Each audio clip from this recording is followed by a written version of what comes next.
You speak really fast. Kia ora.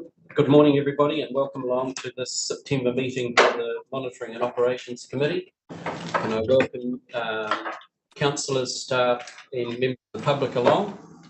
Can I remind everybody that in this meeting is being live streamed and recorded, and will be made available on the Bay of Plenty Regional Council website following the meeting and archived for a period of 3 years. Our purpose is to provide greater access to council debate, decision making, and encourage openness and transparency. I also remind all present that local government decision making affords no protection to councillors, council officers and the public for comments made during the meeting that are subsequently challenged in a court of law and determined to be slanderous. Can I welcome you all here again this morning? I've got apologies from Councillor Thompson. I've got Councillor Eatey and Thurston online. Are there any other apologies, please? Welcome Lyle, welcome Toy. Any other apologies? If not, can I have a mover for the apologies, please? Councillor Crosby, seconded by Councillor Scott. Apologies be received. All those in favour, please say aye. Aye. Against, carried. Item 2, public forum. There is none. Items on the agenda or late items, there are none. The order of business is as is. Are there any declarations of conflict of interest? I don't believe there are. No. So we'll move on to item 6, which is the confirmation of the minutes from the June meeting, 28th of June 2023. There's a couple of grammar, Amanda, on page 13 of the minutes. It should read that the Monitoring Operations Committee, page 5, which is actually page 13 in your agenda, show an increase of 100% greater than the historic average at the site as opposed to 200% increase. And on page 6, which is 14 of your agenda in response to questions, the first bullet point should read reassessment of the best use of the Transmission Reduction Program, TERP, given the changing national policy scheme. Are there any other items of should be corrected or that the minutes represent a true and correct record, please? If not, can somebody move, they confirm the minutes with those adjustments, moved by Councillor Te Taru White, seconded by Councillor Shirley. I'll put that, all those in favour, please say aye. Against, carried. Are there any other matters arising from the minutes? I have one, Ruben, just on page 12, just regarding the release of the Toiti Ora Public Health Report that was going to the Mount Maunganui Air Quality Working Party to share with councillors. There was to be a briefing with Tauranga City Commissioners also for that Toiti Ora. Was that arranged? Because there was a bit of controversy with the TCC Commissioners meeting public in Mount Maunganui concerning air quality. So did we brief them? Thanks, Mr. Chairman, and through you. The intention at that stage when we had the last meeting was to try and get Toiti Ora to do a briefing for yourselves and the Tauranga Commissioners together ahead of that report coming out. We didn't achieve that, and so what happened was we had an informal briefing with you from staff. Yep. And Tauranga City Council staff did the same, and the staff did collaborate before both of those briefings, but we didn't have a joint one. Okay, thank you. Councillor Nees? I just want to thank staff for sending through that link to the TCC meeting yesterday, where Clear the Air actually presented in their open forum. Right. Yep. I have to say that was quite interesting and useful. And I just note that the commissioners have agreed to meet with Clear the Air offline. Oh, right. To talk about what they might or could do to help ameliorate their concerns. The comment that was made was that notwithstanding our role in air quality, that Emma felt that there was a real responsibility from TCC to actually do some things to mitigate the issue, particularly in the planning and zoning area. So I just wanted to thank staff. It's really good to get an opportunity to keep up to speed with what's going on right across the district. So all councillors have that link, Councillor Nees? Yeah, okay. And also, Ruben, in that forestry compliance on page 15 and 16, there's be a bit of discussion later on in the meeting, but Te Taru, have you been able to arrange Hekia Parata to come and speak to Committee Māori regarding her report on forestry / in the East Coast? Yep, Katarina O'Brien sent some request to her. She responded positively. Yep. Unfortunately, she wasn't able to meet that particular date. Yep. So another date has been looked at in the context of inviting her to speak on that matter. Okay. Because I think we can need some serious discussion with her in terms of how we can help her do a job back to the Crown in terms of forestry management. Okay, moving on. And Councillor Thurston, you have a question? Councillor Thurston. Chairman, while you're on a roll around air quality, just to advise colleagues, you'll be aware that tomorrow morning we're doing a substantial presentation to RLC on updating them on air quality with the Medical Officer of Health, Kāinga Ora, we politicians, and of course Marion, our council lead. So that's just to update RLC on matters of air quality. Thank you, Councillor Thurston. Yes, we intend to be there tomorrow, and also we've got Marion is online. Because if we move to the Chair's report on page 21 now, I moved and seconded the adoption of the minutes. That's been done. If we move to the Chair's report, you'll see matters of potential interest, and one of them, Lyle, is the air quality in Rotorua on page 24. Marion, are you online? Because I want to ask you some questions on that one in terms of the abatement notices. You've got 23 for 2022 winter enforcement, and then for the 23 winter enforcement, 28 abatement notices. Are they the same people or are they different abatement notices? Yes, through you, Mr. Chair. Can you hear me? Yep. Great. Those are different people. So each abatement notice is for a different property. Some of the infringement notices, though, belong to people who have breached the terms of their abatement notices. Right. And what is the fine for an infringement notice? $750 wow. per day of using that non-compliant burner. Right. Okay. Thank you. Let's clarify that. Thank you. Councillor McMillan? Councillor McMillan?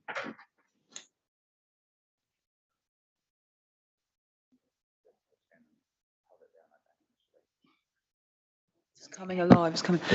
No, I just wondered with the RMA, with the immediate changes, those fines, have they changed at all? Under the new RMA, Marion, have the fines changed? It hasn't changed at the moment. It could be possibly changing. I couldn't answer that, I'm sorry. But at the moment, we're working within the existing. Thanks. Under the existing RMA? Yes. Yes, it's set out in a schedule in the RMA what the fines are. Thank you. Okay, thank you for that. Okay, Chair's report. Are there any questions on the Chair's report? It's quite extensive in terms of matters of potential interest.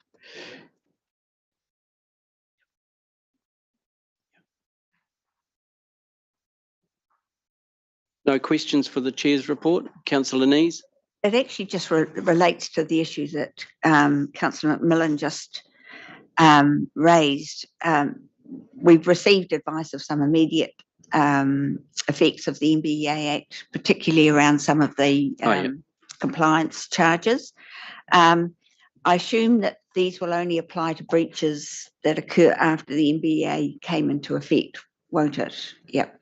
That's correct, Councillor Nees. And those, my understanding is that those fines that have increased are the ones that are available to the court through prosecutions, rather than the sorts of infringement notices that Marion's talking about here.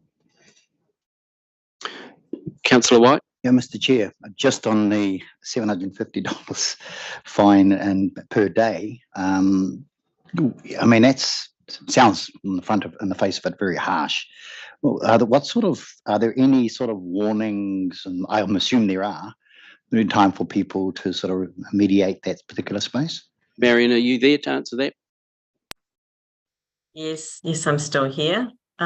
We liaise with the owners as much as they will allow us to. We do not want to get to the point of having to fine. That is our last resort.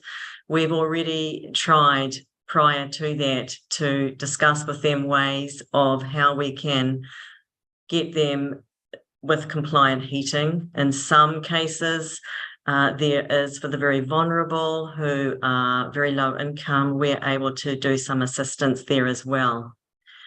So it is a last resort. No one at this point has had to be infringed more than once. So they've contravened their abatement notice by using their fire. When we have infringed them, we haven't observed smoke from that flue again. Okay, Councillor Campbell. Chair, I also have the same reservations as Councillor White. I think, and I know what the whole idea of charging out $750 is pretty harsh for somebody that really is two things: freezing, especially in Rotorua, and then having to pay a $750 fine. I think that's pretty bloody harsh, to be honest. All very well for us around here. We can afford to turn the heat pump on and the rest of it, but by crikey, there's some people there that are suffering, and we really need to be very careful about how we approach this. Thank you.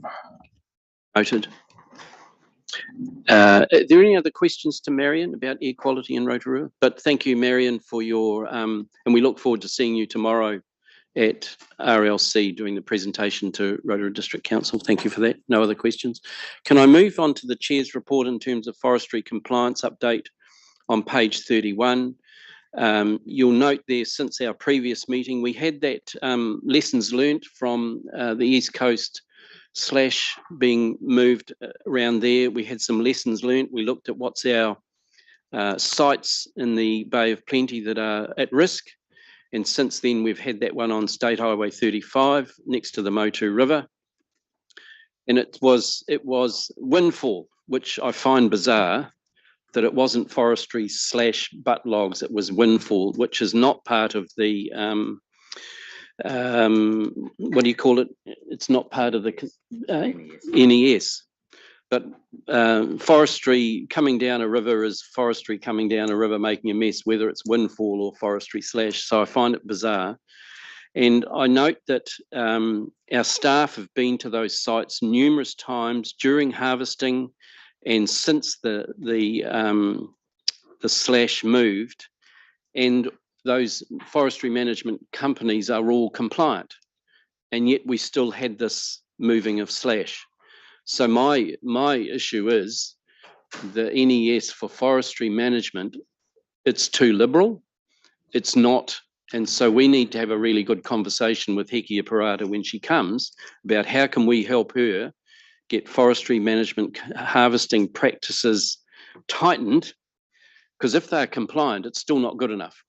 So that's my going forward, Ruben, and we may even produce a one-pager for Hekia when she's here about our issues, our lessons learnt, and lessons going forward to ensure that this doesn't happen in our motu again. Councillor Shirley, White, and then Campbell. Councillor Shirley. Just on that point, I think we're talking about the same thing, but the graphic shots that were shown on TV of that Highway 35 incident, it was certainly not windfall. They were chainsawed butt log ends. You just saw the graphic shots of square chainsawed ends. That's not windfall. But it started with windfall, and it just took the forestry logs with it as it went. I think that's what we're getting to.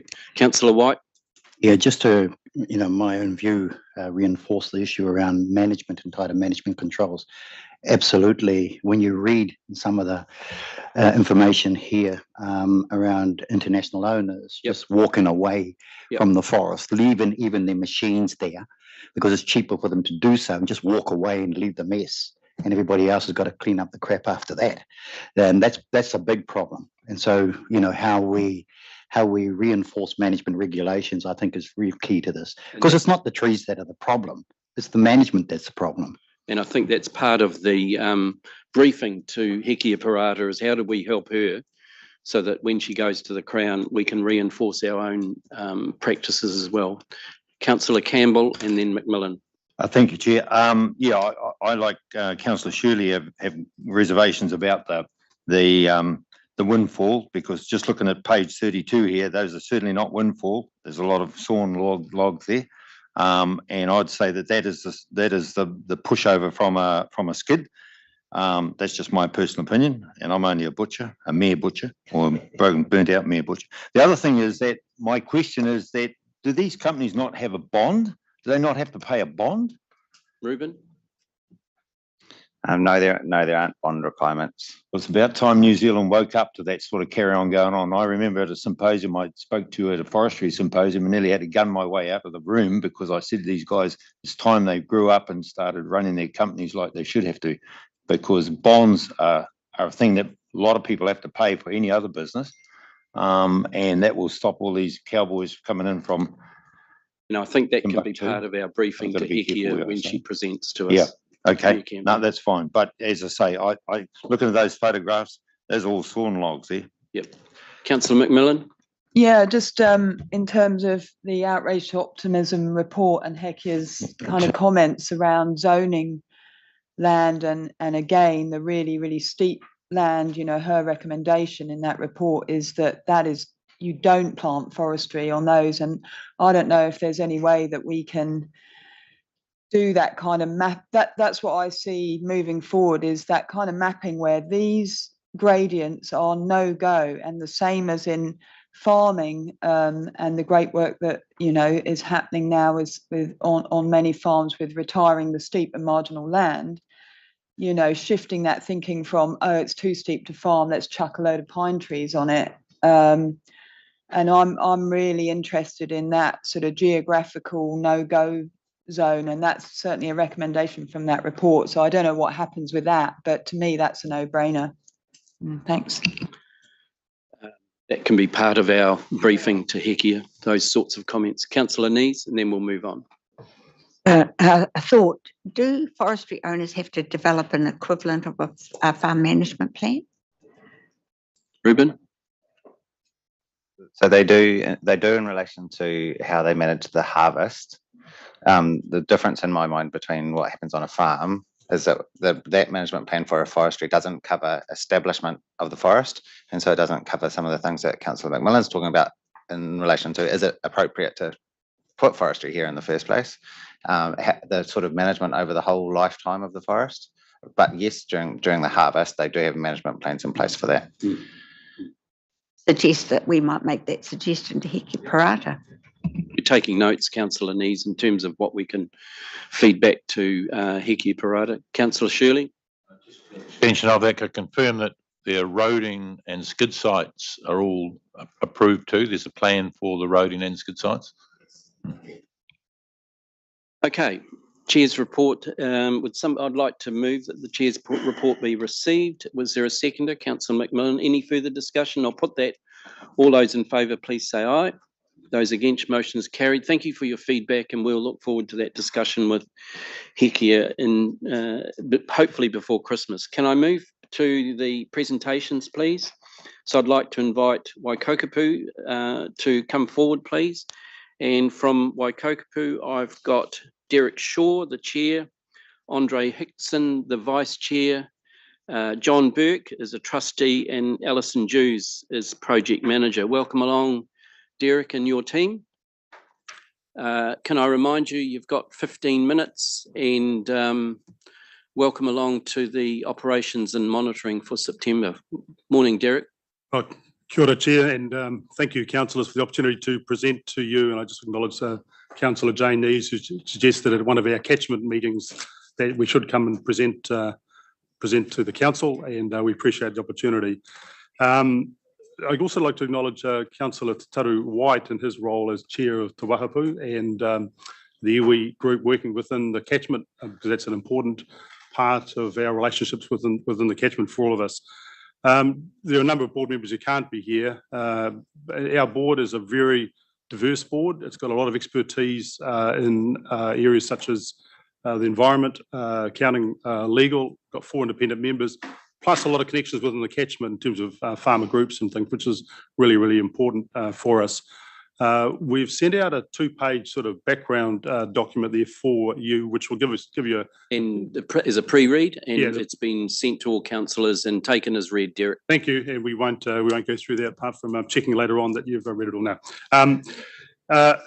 Just in terms of, I guess, our catchment restoration group and our real focus, and you'll see if you've been on our website, our focus is restoring the Māori of the catchment, and that's really through reducing sedimentation, reducing nutrient loads through nitrogen and phosphorus, and reducing E. coli in the catchment.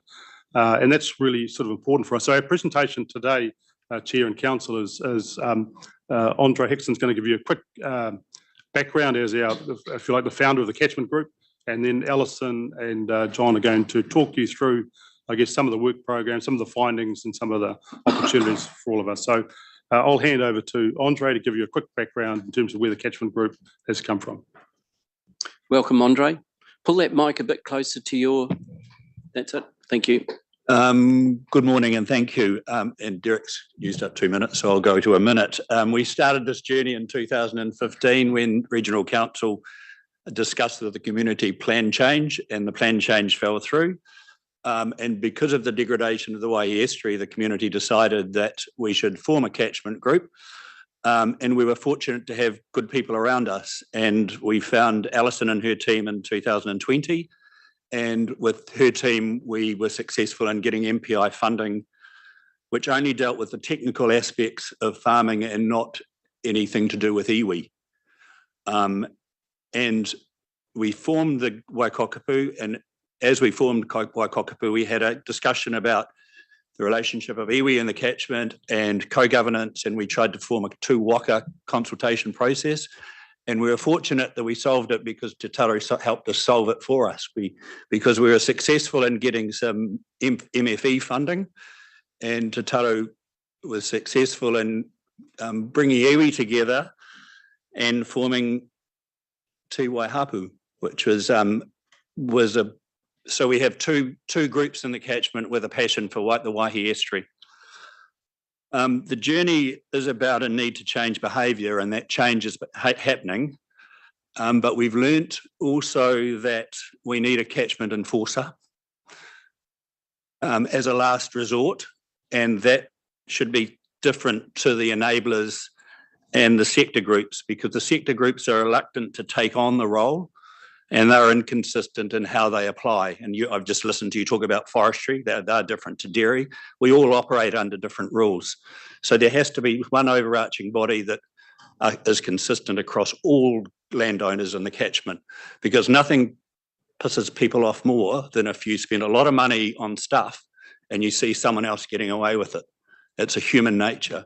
So I'll just leave that with you. And we each have a role to play in getting the best outcome. So thanks. John? Tēnā koutou katoa.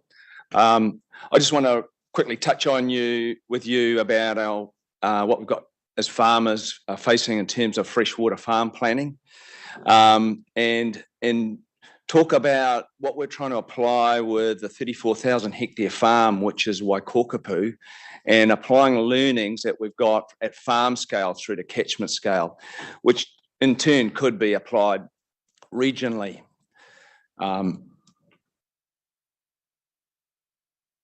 Patient. I'll carry on anyway. So Apeni Regional Council has been involved with freshwater farm plans for over 20 years, if you think about it. So you've been helping farmers deal with degraded issues on their farms, and one of them's our farm, Pukakauri Farm in Katikati. So we've got over 20 years experience. So what we're trying to do is use the learnings from that process to apply to what we're going to have to deal with 34,000 hectares in Waikokapu. But it's something that Regional Council should be applying as well. So with our farm here, we've got an updated map here of all our LUCs, 6E and worse landscapes. It's probably 25-degree slopes, isn't it, Alison? And you can see we've dealt with a lot of those. And we also have a firm understanding of our water overland flow paths, which is a separate map, which I'm not showing. But out of that, we've developed a WITS program, which is ongoing. We're working with Braden Relson behind me, doing EPs pretty well every year. But it's an ongoing process, and it does take time. But we've made mistakes. And one of the 2 mistakes I want to talk to you about is firstly, right tree, right place. So, and it's quite pertinent to the conversation this morning. There's areas in there that we've planted exotics in riparian areas, which is totally wrong. So we've got issues now on how we manage that. So one of the key things I would say to the councillors this morning is that you need to develop a landscape plan for the region. We're going to do it for Waikokupu. So if you look at what the Waikokupu farm, it takes a while. We need to start looking at where we're going to place our trees. Because if we don't do that, we'll end up with a Tairāwhiti situation. We'll get a Hawke's Bay situation. We'll have exotics where they shouldn't be planted. And there's Councillor McMillan talking about actually having an exclusion zone for exotics. I certainly agree with. And so what we're looking at doing here, and we're going to go ahead and map our farm there with all those erosion prone areas and look at where we place our trees in that landscape. So it's a landscape plan. And I know you guys have been working on the economics of retiring land into different land uses around trees, manuka, etc. But it should be based off a landscape plan. And then that would inform you the metrics around the areas that you'll be retiring, etc. So I implore you to look at doing a landscape plan, and we're going to do it for you. We're going to go and do it and show you what that might look like. The second thing I would say, we need integrated weed and pest control. We as farmers, and as farmers sitting around this table, there's no way we should be retiring land into natives, for example, and then having to deal with weeds that are peripheral weeds coming from roadway corridors, etc. We've got weeds that are not on your weed pest list, which are ecosystem destroyers. Now, I presume you've all read Space Invaders report by Simon Upton. That's a must read. You've got to read it because it's directed at regional councils. Hang of a good read. There's some really good recommendations in there. But we need to start looking at an integrated weed and pest management beyond the weeds that are on your list if we're going to have successful plantings at cost effective for farmers. That's all I've got to say.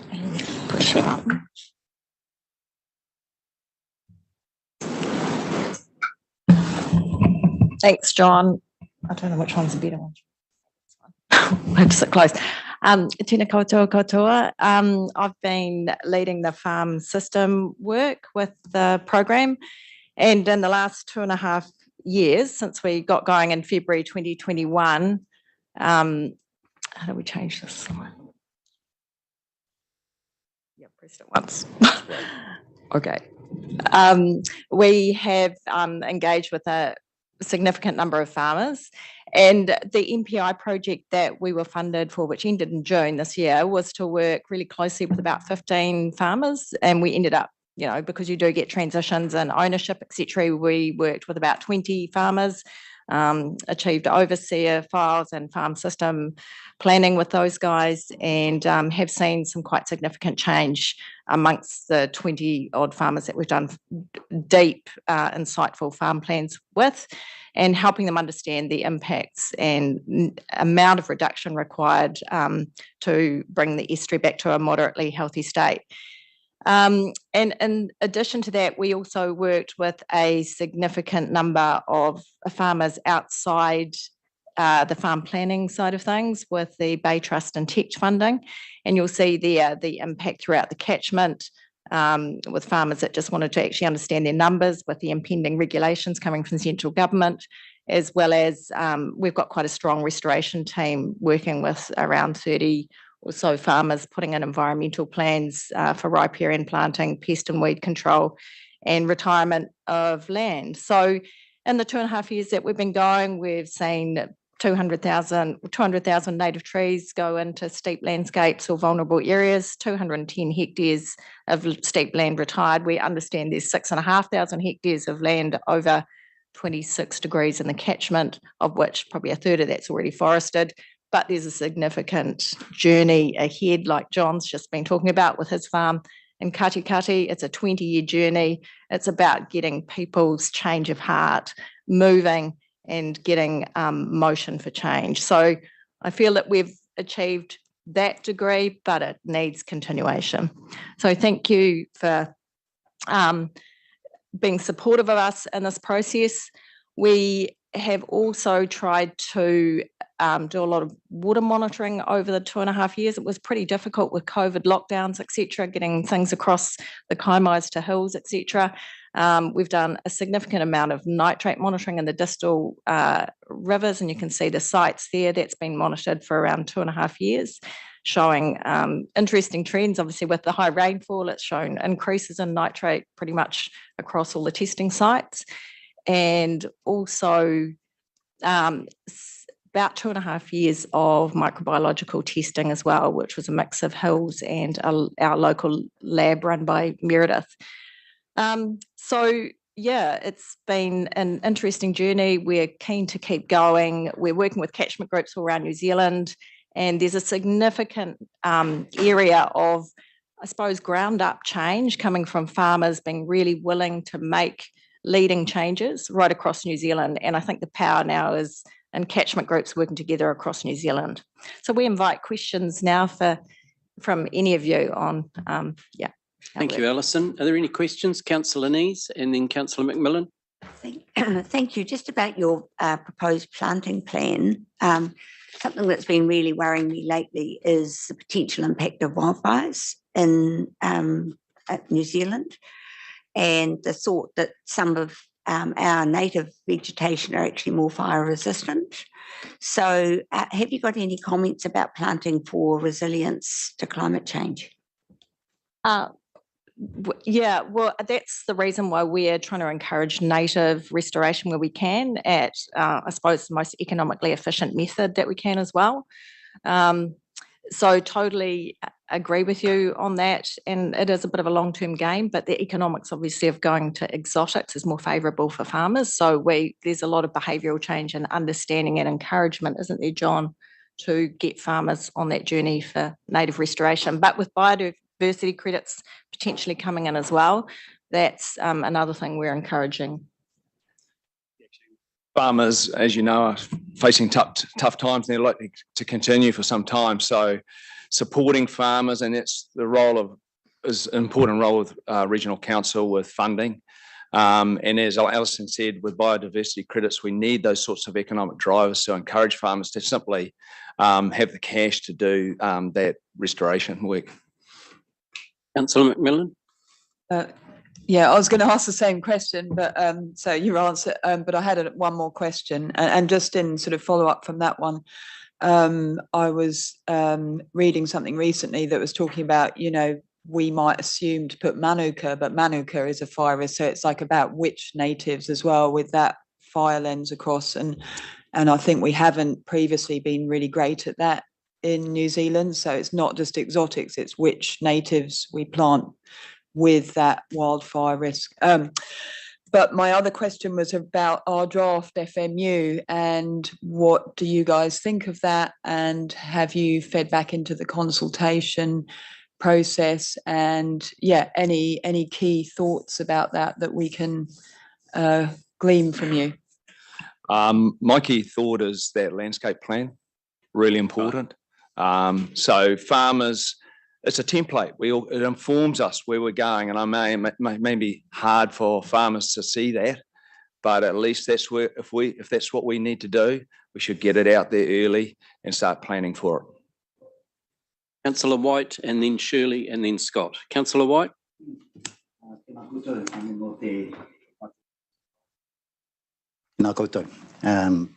Nice to see you all together. As you know, I have presented to the society, and definitely just catching on to your comment on one overarching group, Andre.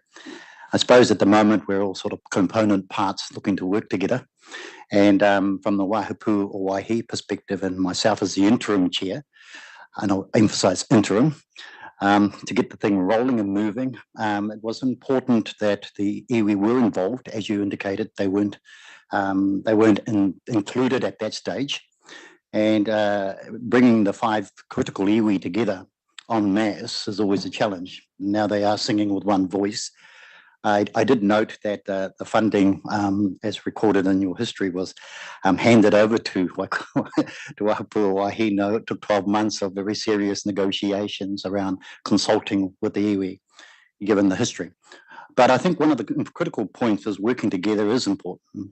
You know, we have each got opportunities to do that. And I know from Waihapu's perspective, you know, we are keen to do that. We've mobilized a number of initiatives already in this space. So I think it's appropriate that we should continue to talk about how that might happen, because it's everybody's interest to clean up the estuary. And certainly iwi are that way inclined, obviously. It was a major fish food bowl for our people and subsequently for everybody else. As a matter of course, during time, people would gather food from there.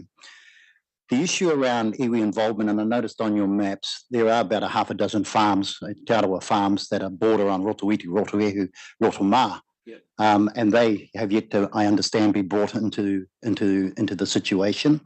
That is a connect that the Waihapu or Waihi can facilitate and join in with your program and work on that particular space and opportunity. There's no point trying to reinvent the wheel. The issue that the Waihapu also bring, I suppose, is the notion of mātauranga Māori. Now, we do have some pretty good expertise in that space, coupled with some science expertise. On the matter, and I'll just be very short on this one, on the matter of opportunities for farmers, the wetlands, and you were there as well, sir, and I appreciate that at the handing over of 30 hectares in the arrangement we have for wetland planting. And also the opportunity for assessment of blue carbon opportunities and giving some return to farmers as well as the environmental impacts. And also from a forestry point of view, I know that the incentive program incentivizes and is encouraged by planting trees, in this case exotics, but I agree the best trees, best place, best purpose. But again, you know, just looking at ways and means that could, you know, support environmental opportunities, but at the same return some income back to the farmers who are, we agree, are under a lot of pressure. So look, I just wanted to sort of, Mr. Chair. There's not a question there. No, there's not a question. There's not a question. It's actually building a sense of relationship here that actually is really, really important around talking about how we work together. Yep. So that's all I have to say on that matter. Kia ora. I'm happy that you presented that back to Waikapupu, Councillor White. Yeah, thank you. No need to answer at this stage. So Councillor Shirley and then Councillor Scott. Yes, thanks, Chairman.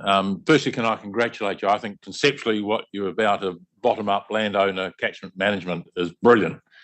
And as you say, you're linking up countrywide with similar sort of projects. I think that's really encouraging. That's going to really produce fantastic outcomes into the future. My question is, though, with the planting of the natives, how strict are you in regionally endemic varieties and subspecies? Because there's quite a few issues about, you know, different variety types of the same species in different regions. So I'd just like some indication of your sort of general policy there. And are there any issues in sourcing adequate Indigenous regionally endemic subspecies?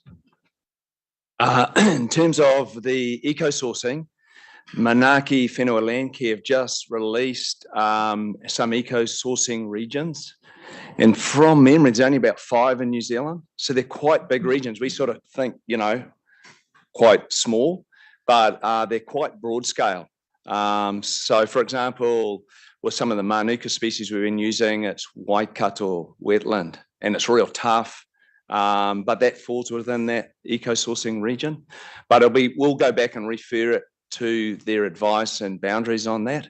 I think the focus on eco-sourcing is more around your succession trees, your taonga species, making sure we get that right. So we're developing colonizer species through the Tīmata method, And so you're introducing those succession trees in about another 5, 6, 7 years time. And final question from Councillor Scott. Yeah, and I also want to congratulate you. The self-determination involved in this is really impressive. I'm interested in some of the risks going forward. There's risks around funding. The Jobs for Nature is not going to be around forever. Your own individual funding, because farms are not getting any more profitable given the recent auctions. Mortgage rates are going, so we can sort of really see some dark times ahead.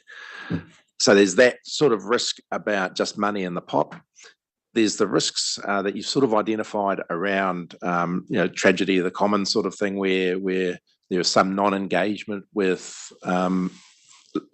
landowners who might make a difference to the whole project. And then there's a short-term versus long-term outlook. So one of your solutions was having an enforcer, which I think is probably a good objective. Is there anything else which you see to identify some of those, having identified some of those risks, to address them? I'll maybe just start, Ron. I think you've actually identified a lot of the risks sort of sitting there. The key risk really is, the first thing is the sort of hearts and minds of people within the catchment to make the change. And it's very hard to be sustainable and focused around catchment outcomes when you're in the red, and you're dealing with climate change and the day-to-day sort of pressures around that. That's a sort of, I guess, a significant issue for all of us. I really want to acknowledge here today the sort of 15 lighthouse farmers that have really put their farm systems, up for review and assessment, and really a lot of them have made some significant changes around what they do. And that's, we've only been going 2.5 years, and significant change has already, I guess, been made within the catchment. And that wider engagement, back to Te Taru, and within the community, and Waikakupu, just for the record, has a commitment to work with those iwi farms within the catchment to look through some sustainable changes that can be made. But I'll hand over to Alison and John to provide maybe a little bit more detail. But there's certainly a lot of risks there. When you've got a lot of resource behind you, you can mobilise things. We've been very, very fortunate with Alison's team and John, a lot of subject matter expertise around all farm systems approaches, and there's still ongoing work in those areas now. But there's an immense layer of risks sitting around what we do. Thanks, Derek. And that's a great question. That's probably our biggest concern. So what we have done is also linked up with a lot of our colleagues around New Zealand, so that are also leading catchment groups. So among all of us, there's about 3.5 million hectares of bottom-up led change, which we're pretty passionate about. And we think that could have a significant voice centrally. We are hoping that if we can raise enough awareness about the good things that farmers are doing right across New Zealand, that will create more momentum for future funding and at least keeping the lights on in these catchment groups. The other big risk that we see is, apart from doing sort of 3 years of consecutive farm plannings and system change on the 15 lighthouse farms, 15 or 20 farms, is the lack of vision for what is going to be required in terms of land use change. So these low-lying farms on, where we're going to get saltwater incursion and consistent flooding, what do they do? And that is the biggest question for a lot of the guys at the bottom of the catchment. Maybe if we had another 5 million spare, we'd look at a transitional farming system whereby maybe it is fibre and aquaculture in the wetlands or the lowlands, because moving forward, the biggest question is dairy on those lowlands going to be suitable? And probably not. The farmers know that, but they don't know what the next step is. And I see that the biggest risk for this particular catchment and region. Thank you, Alice. Oh, go on, John. I see there's an opportunity for us to work with you around, Alison mentioned the 5 million, but I mean, we need to provide or assess opportunities or solutions for these landowners. Just to leave them to fall apart and die is not the right approach. They've been doing their best for years, and we should be looking at ways we can transition them out of their land use. And Councillor Thurston, final question. All the questions have been answered, but particular warm greetings to you, Alison, and to you, Derek. If you're ever in Rotorua, we need to catch up.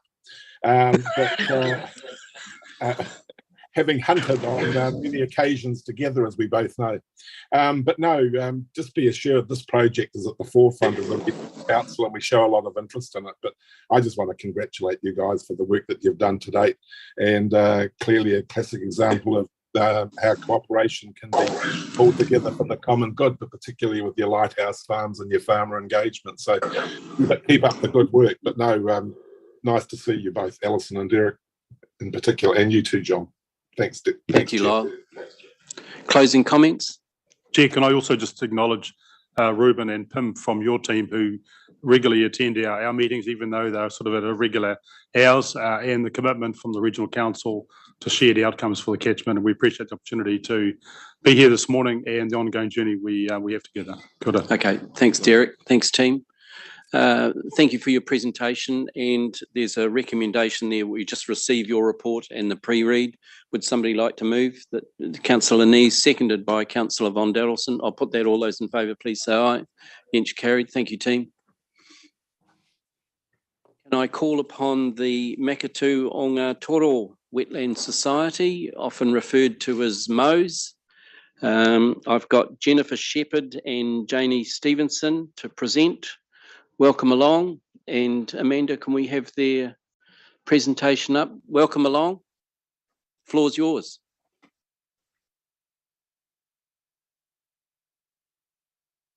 Thank you, Mr. Chair. Just a mini correction. So it's actually Laura Ray instead of Janie Stevenson. Laura. No problem. Marina, my name is Jen Shepherd. I'm the operations manager for Makatu Onga Toro Wetland Society, and Laura is the team leader of our biodiversity biosecurity team. Press and then count to 2 seconds and it should come up. There's a bit of a delay. It's really difficult to explain what we do and highlight all of our work in 15 minutes. So we are going to try to do that. But who are MOES, if you will? We are a community care group consisting of very dedicated individuals who care very much about their local environment. The main mission of MOES is to protect, preserve, and enhance the natural environment. And our focus is on the Makatu and Waihi estuaries, as well as the lower Kaituna River. Just a brief history of MOES, because I could talk about this all day. It was back in 2008 when a few locals from the community of Makatu came together and decided that something should be done to help protect the nesting New Zealand dotterel that were found on Makatu Spit. So that year they just came together and they erected a fence around the breeding area just to keep people away, prevent the eggs from getting crushed. That quickly developed over the next 5 years. They started pest control operations. Alongside council, they were able to develop what was the first biodiversity management plan for the area. And then that plan kicked off just about around the same time that the RENA ran aground, which actually opened funding for another AP, I guess, if you will. So now focus was on New Zealand dotterel, focus was on protecting the dunes and those nesting birds. So a second EP was formed by 2012 for Dotterel Point, which is in Pukehina. The following 5 years, sorry, it's just a bit slow. The team also started focusing on Nudix Beach, which I'll show you where that is soon. And then they started purchasing more and more equipment. So by now they had started doing 3 BMPs, if you will. In 2015, Waihi Wetland was added as another program, and a big education program was started. So this was something that was in the works for a few years. In 2015 was when our education program kicked off. we begin, we've got an EEF, Environmental Enhancement Fund, to do some pest plant control along Ford Road as well. And then in the past 5 years, Mo's has really grown. Most of the EPs have been renewed once, if not, sorry, they're called EPs now, environment programs. They used to be called BMPs. They were renewed once or twice. We've acquired a lot more equipment. Up until 2018, what was happening was a lot of the funds from the environmental programs were put towards paying contractors to come in or to train new volunteers. To upskill, I guess, to learn how to do pest plant control, to get grow safe tickets. And we found that, well, you know, you just get a lot of turnover from volunteers.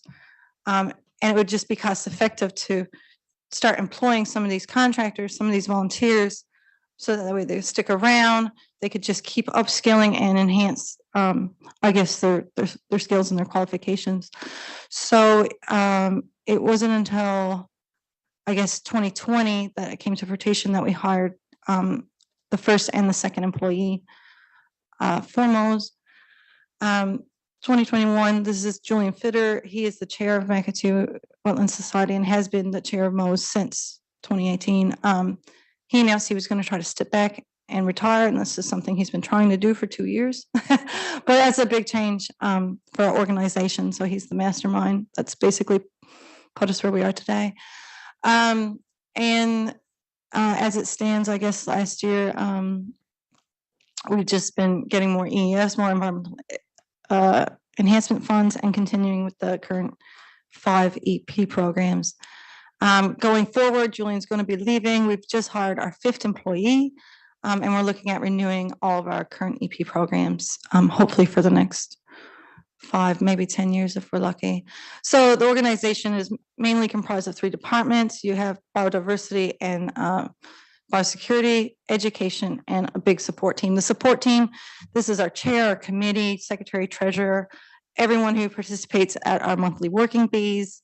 And it's just thousands and thousands of volunteer hours that come in. And they just do all the back end stuff. Oops, sorry. Oh my goodness, it's gone all wonky. It doesn't go back. The education committee, this has been a really huge successful program. It's expanded almost every year since 2015. Right now, we cover all the schools from Tapuki to Otomorako, actually, which is 13 different schools, primary, intermediate, and high school. And because our program was so successful, Bay Conservation Alliance actually has contracted Mo's out to deliver the similar program to all the schools in the Western Bay, if you will. So we cover all but 3 schools on that side.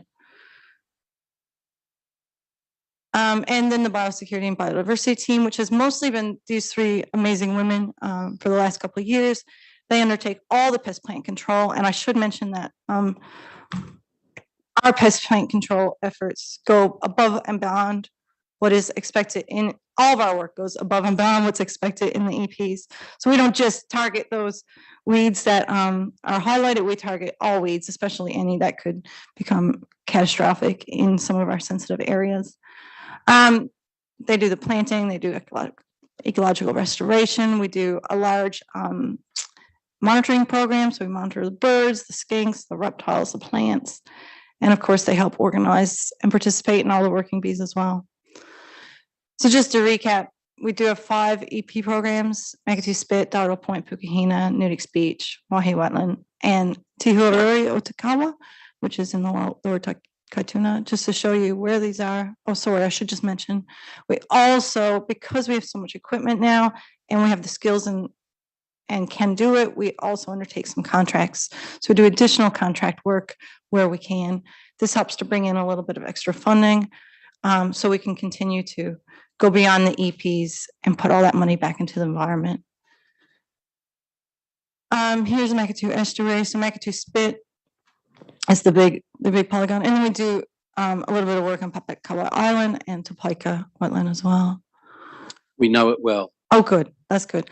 A few highlights from Makatu Spit, because I can't talk about all the EPs.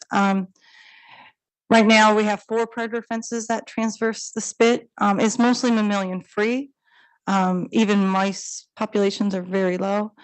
The population of nesting red-billed gulls has increased so much that there's around 2,500 to 3,000 pairs of nesting gulls right now, around 40 pairs of endangered black-billed gulls, 15 to 20 pairs of New Zealand dotterel, and that's increased greatly since back in 2008. The team has clocked in over 740 work hours in the last year, and we have a massive, impressive population of shore skink as well.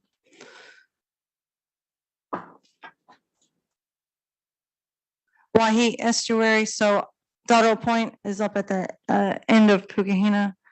It's like a miniature Makatu spit. We've also started managing the Esplanade Reserve, which is a stop bank on the eastern side. And this kind of feeds into what we've named, unofficially named, the Pukehina wetland. This is a private wetland, which is, we're in the process of acquiring. It's been gifted to Mo's. It's a biodiversity site as well. Waihi wetland is probably our main focus on this estuary, though. It is home to nesting bittern. We've done surveys where we've had over 12 males detected at once. In 2021, we had 2 to 3 nests that Doc found there. And that year was the only 2 nests they found in the North Island. Also 3 different species of skink. So we have shore skink, copper skink, and the relic Moko skink. So a lot of really cool stuff that goes on in that wetland. And then in the lower Katuna, we have, oh, sorry, there's Nudix Beach in between the 2 different spits, Dotterel Point and Makatu Spit. And then in the lower Katuna wetland, we don't really do any work in Tumakawa, except for during the education program. So since 2018, our education program has been involved in doing a lot of that planting that's gone on there. Te Horohoi Otakawa is our another wetland site, which Laura will speak on just in a second. And then Ford Island, we also do a little bit of work where possible. Te Horohoi Otakawa is a priority biodiversity 2 site, and it's our main Inanga spawning wetland. It's also our focal education site for future, for the future, I guess, wetlands information for the schools, and it's also a wheelchair accessible site now. We just had a recent EEF that's come through, and this is just a before and after shot of what the site looked like. So it's really great, Laura. Kia ora koutou. So I'm the wetland manager for Te Hua Uri o Te Kawa. So we haven't had the official renaming ceremony for that yet, but we're working through that with the Makatu Taiapuri to have that opening. But the wetland up there, you know, it's pristine area. It's the river is the people for Te Arawa and for everybody that resides in Makatu. And like, it's really cool to have all these little ponds that connect to the water, where it provides a safe haven for our native whitebait species to rear their young and, you know, continue that generation. Because as we know, some of those species are actually, you know, on the brink. And we believe that it's not actually due to the fishing of the whitebait, it's actually due to habitat loss. And the more of those little areas we can put back into the rivers, the better. And it provides biodiversity for everything, not just for fish habitat. Obviously, it brings in the birds. I've seen white heron in there. I've seen bittern. It's endless possibilities. But one of our major concerns at the moment, probably, and I hate to say it, but you guys have helped us a long time to put money into this area, but it's actually eroding like big time. Whether it's due to the Bell Road boat ramp and the excessive speeds that people come out of there on their jet skis, and the fact that the harbour master's only one person and he can't really come to Makatu very often. I don't know if it's that, but it's really bad. I've seen a lot of our wetland anyway be lost to erosion. So be really nice if possibly the regional council could come up with something to do with something they could help us in that area, because it's huge, and it just wastes the money that you guys have spent over the years, if not. But yeah, we also have a very high privilege of being involved in the AFCO committee that has just been set up under the consent, and highly privileged to sit there with tangata whenua and work through the issues with AFCO and make sure that the water that they discharge is of the highest quality, basically. And also, so I don't know if anyone knows, I'm the chairperson for the Makitu Community Board. So I work a lot with the community in the environment and not in the environment. We've had a lot of recent talks with about the rediversion and how it's helping our people and how it isn't helping our people. But all of that helps Mose grow and become what we are. And we're just thankful to everybody here that can provide that opportunity, and continue support would be great. Thank you. What's our time? Do we have a couple minutes? Couple of minutes. Yep. Any- So, any questions, please? Yep. Yep. We do have two, I guess, anticipated programs coming up. We're hoping to get an EP for Pukina Esplanade Reserve and for the new Pukina wetland that hopefully we'll acquire. It's been a pleasure working for council. We've had over a decade-long relationship with some of the people here. And there's been a lot of continued support. There's been some up and downs as well, but overall, it's just been fantastic. The Community Care Group Fund is a 10,000 K fund that we've been receiving for a few years now.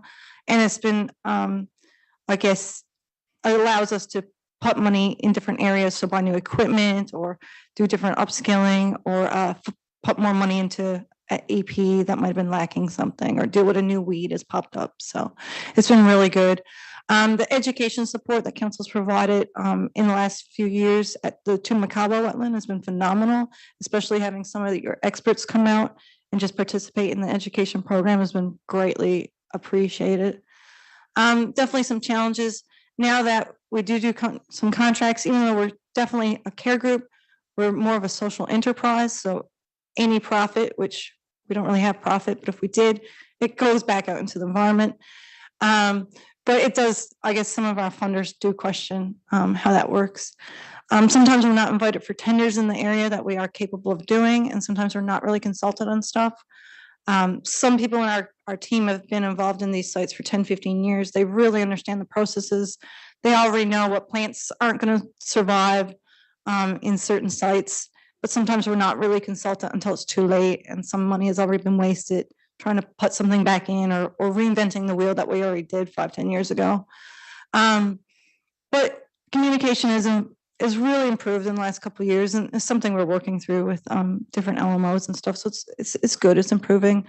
We would like to get an EP for Papakauai, Fort Island, and Topeka, and maybe just continued support.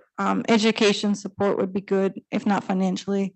Just providing experts for different topics is really great, especially freshwater forums and whatnot. Finally, I just want to throw out, every year we do a big breakfast for the Gulls event where it's a free breakfast. The Makatu Surf Club, they cart everyone over from Makatu onto Makatu Spit. You could walk around, get up and close and personal with the birds. We've had flocks of Gawit come and welcome us to the site in the past, and that's in conjunction with Makatu Rotary as well. Over 50 people, 70 people come every year just to see. So that's on November the 12th, 8 a.m. And that's us. Yep, any questions? Thank you, Jennifer. Thank you, Laura. Just a comment from me first. Laura, you talked about wetland erosion with speed of vessels. So a number of us in this room are on a navigation and safety bylaw review committee. And one of our points of interest is the speed on the Kaituna River, lower Kaituna River. So we're not quite there in terms of publishing our draft navigation and safety bylaw review yet, but I would encourage you when that comes out that you submit to that, because your experience and your knowledge there would be really useful for us to ensure that whilst you said the harbour master was one person, John Peters, the harbour master, has a dedicated team of maritime compliance officers right around the bay to ensure our bylaws from navigation and safety are adhered to, including Rotorua Lakes, all our rivers, all our streams, and the ocean. So I would encourage you, when that comes out, submit, please. And I'm not sure of the time frame yet, but you'll hear about it when it opens. So are there any questions to Jennifer and Laura? Councillor Von Daddleston? Yeah, thank you both for the very good presentations. Really appreciated it. I was just fascinated by your comment with regard to the Makatu diversion and the pros and the cons. We always hear about the pros, and we're pretty passionate. We spent a lot of money there, really passionate about what we've done. I'd really be interested in what are the negatives from a community perspective, just as a way, even if it's for future developments, that we can learn something for self-improvement. Okay, so through you, Mr. Chair. Just briefly, one of the big things, we're actually working with Pim DeMonchi at the moment. We're having a community engagement at the end of the month, I think it is, yes. And one of the big things that comes out is just the quality of the water that's coming over. Now it's directly flushing over our kaimoana, whereas it wasn't before. It was just coming in slightly, but now it's a direct, and some of our people believe that it should be closed off at certain times, especially in heavy rainfall. It's probably the biggest one. So you've got a good conversation going with Pim and the team. Yes, definitely. Love to thank him for all the work he does with Makatu. Yeah, he's just given me the thumbs up from behind you. So can I invite Councillors White and then McMillan and then Shirley? Ka nui te mihi ki a koutou, te rōpū mau o koutou mahi pai. Look, thank you for your presentation. I really enjoyed it, and it just proves that from the community, if good things grow. And, you know, it's always a challenge, so I want to thank you for that. You were sitting at the back there when the Waikokapu and the Wahapū comments were being made. There's so much happening in this space that a collaborative effort could really build something here. And I know that both organisations are wanting to do that. There's always a struggle to try and make that happen. What's your view of interacting, connecting with, and desire to do that, to come together and work together, I suppose, for a common cause? Absolutely. So it's sorry, through you, Mr. Chair. Yeah, It's in the works. Just 2 weeks ago, I think we had a meeting with Kura and Kura Paul Burke. Rowana. Rowana Bennett. And know them well. Yeah. So we're working through a memo of understanding. Definitely keen to get more involved, integrate some of our data, especially with bird surveys, bring in a bit more of that Mataranga Maori into our, I guess, biodiversity monitoring, and just do what we can. Definitely improving that relationship, working together. That's a big priority at the moment. So thank you for that. I think that's great, because one of the things about the approach is also to educate our next generations as well, which you're doing very, very well. And I think there's a real synergy for all of us working in this space to create that education space for our tamariki. We've had a very passionate presentation from Dr. Kura Paul Burke on that same estuary, so we know it well. And so, yeah, we hear her loud and clear. Councillor McMillan and then Councillor Shirley. Oh, kia ora, thank you so much. Just when you mentioned about the tenders and the sometimes not being consulted, I know that's something that Julian mentioned to me a while ago as well. What do you think the solution there is? What are we not doing that we could be doing? How do we overcome that? What should we do? It's a really good question. Sometimes I think it could be people don't know about mows. There was a big project on the mow maintenance at Makatu Spit a few years ago, and at the very last minute, a public member, I don't even think we knew it was happening. A public member had mentioned, oh, well, what about the skinks? You know, you're going to dig up skinks. So that work kind of got halted right away, and I was consulted are there skinks? Well, yeah, there's skinks. So they had to get resource consents and whatnot, and it was, we basically had to do a skink salvage program, but had we been approached first, like we could have, it's just stuff like that. Could have been, I guess, planned better, and whatnot. So, but I don't know. I don't think that engineer even knew we existed. So it could just be, maybe the proper channels weren't followed back then, or it's gotten better though since then. A lot of stuff now is coming through to us. So, they did a big sand flip last year, and again, it was just like, I said, well, we can't plan a sand flip. What about the skinks? So that's something that Coast Care hadn't even really considered. So now they're aware of it, and we're working through that with them again. So. Right. So just making sure right hand's talking to the left. Yeah. As for tenders, I guess, we understand it can be really disheartening, especially to the team. You go to Makatu Spit, you're not going to see any gorse. You're not going to see lupin. Pampas has been gone for years and years. There's no pine. It's native. There's a few weeds that we control quite well, but you have Papahikauai Island where there's flowering gorse and lupins right next door. And it's hard for the team to see that. Yeah. Going over. We've went over after the contractors have been over there sometimes and just dealt with plants they've missed.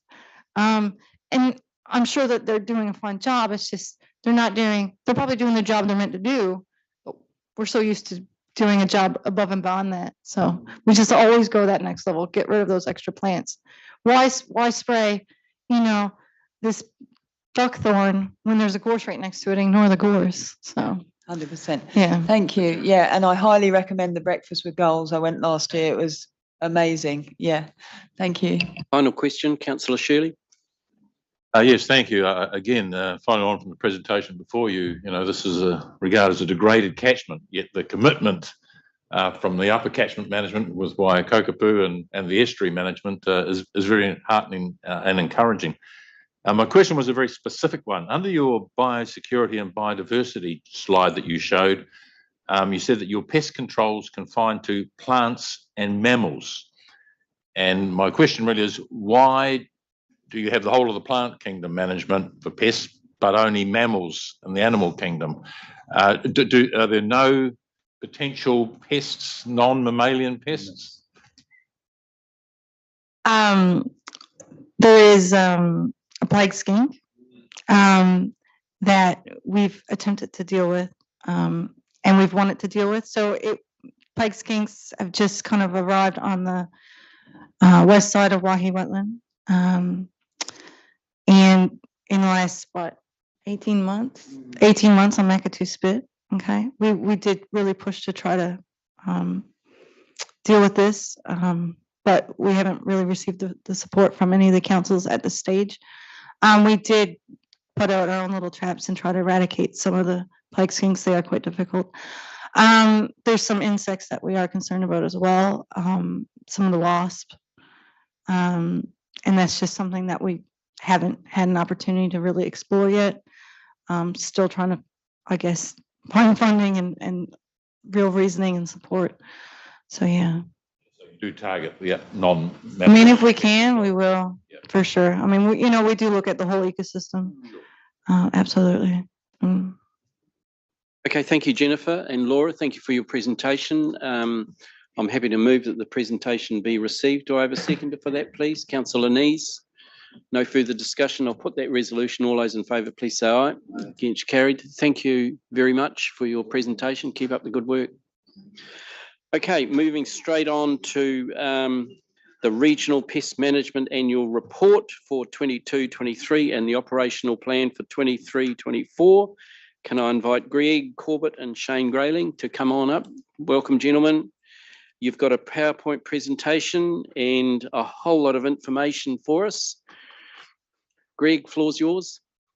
Thank you, Chair, Morena councillors. Before I hand over to Shane, just to go through the highlights of our annual report, I'll just quickly cover off the the updated operational plan. As stated in the report, we've got a requirement to review that every year.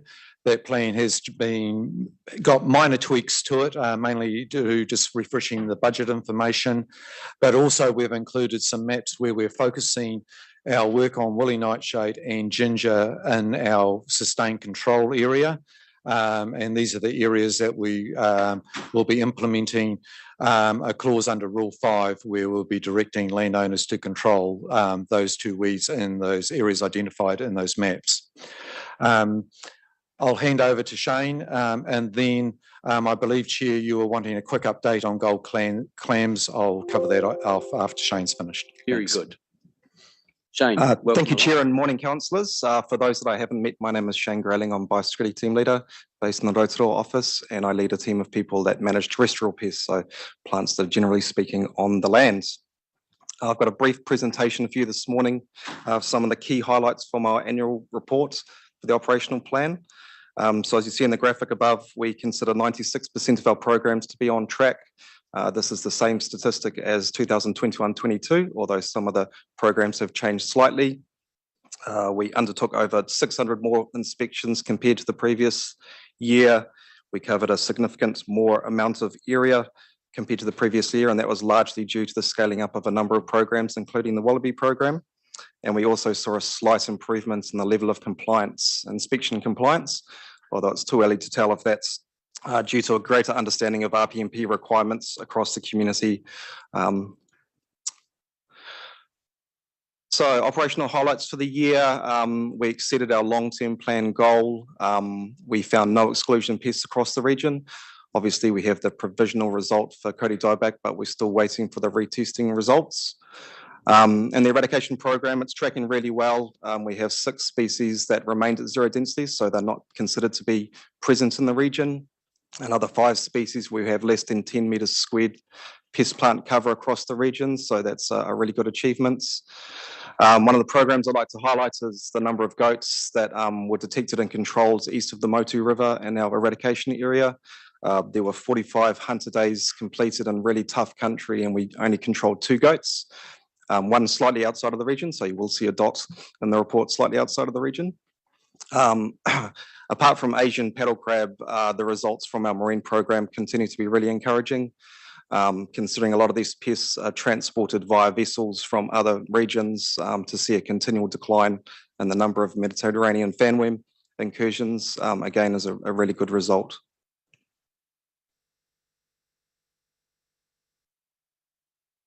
Just waiting for the lag. Freezing. One of the things that we're really proud of in the program is the number of partnerships and collaborative programs that we undertake.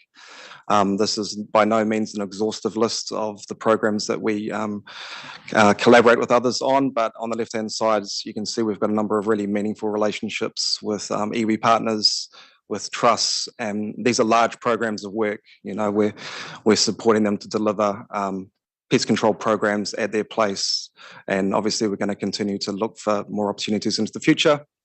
The list on the right-hand side are, I guess, significant programs of work that we're invested in with other agencies, external agencies, including many of our national programs, and we continue to work very closely with Kiwifruit Vine Health on wild kiwifruit, which is problematic, as you'll see in the report.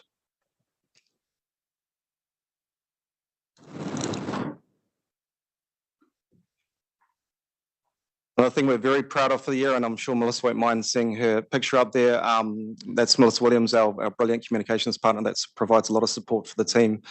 You'll see the top right-hand graphic, just the number of website views we had this year compared to previous years. So we're continuing to get really good engagement out there in the community, which is great to see. And it won't come to surprise to many councillors that the 2 top individual web page visits for the year were wallabies and woolly nightshade. So that's the program where people can call in, email on our website if they see a wallaby. Is that the sort of thing that you're talking about? And it's just the number of visits for our web pages. So people going onto the Bay of Plenty Regional Council website and looking at biosecurity related content.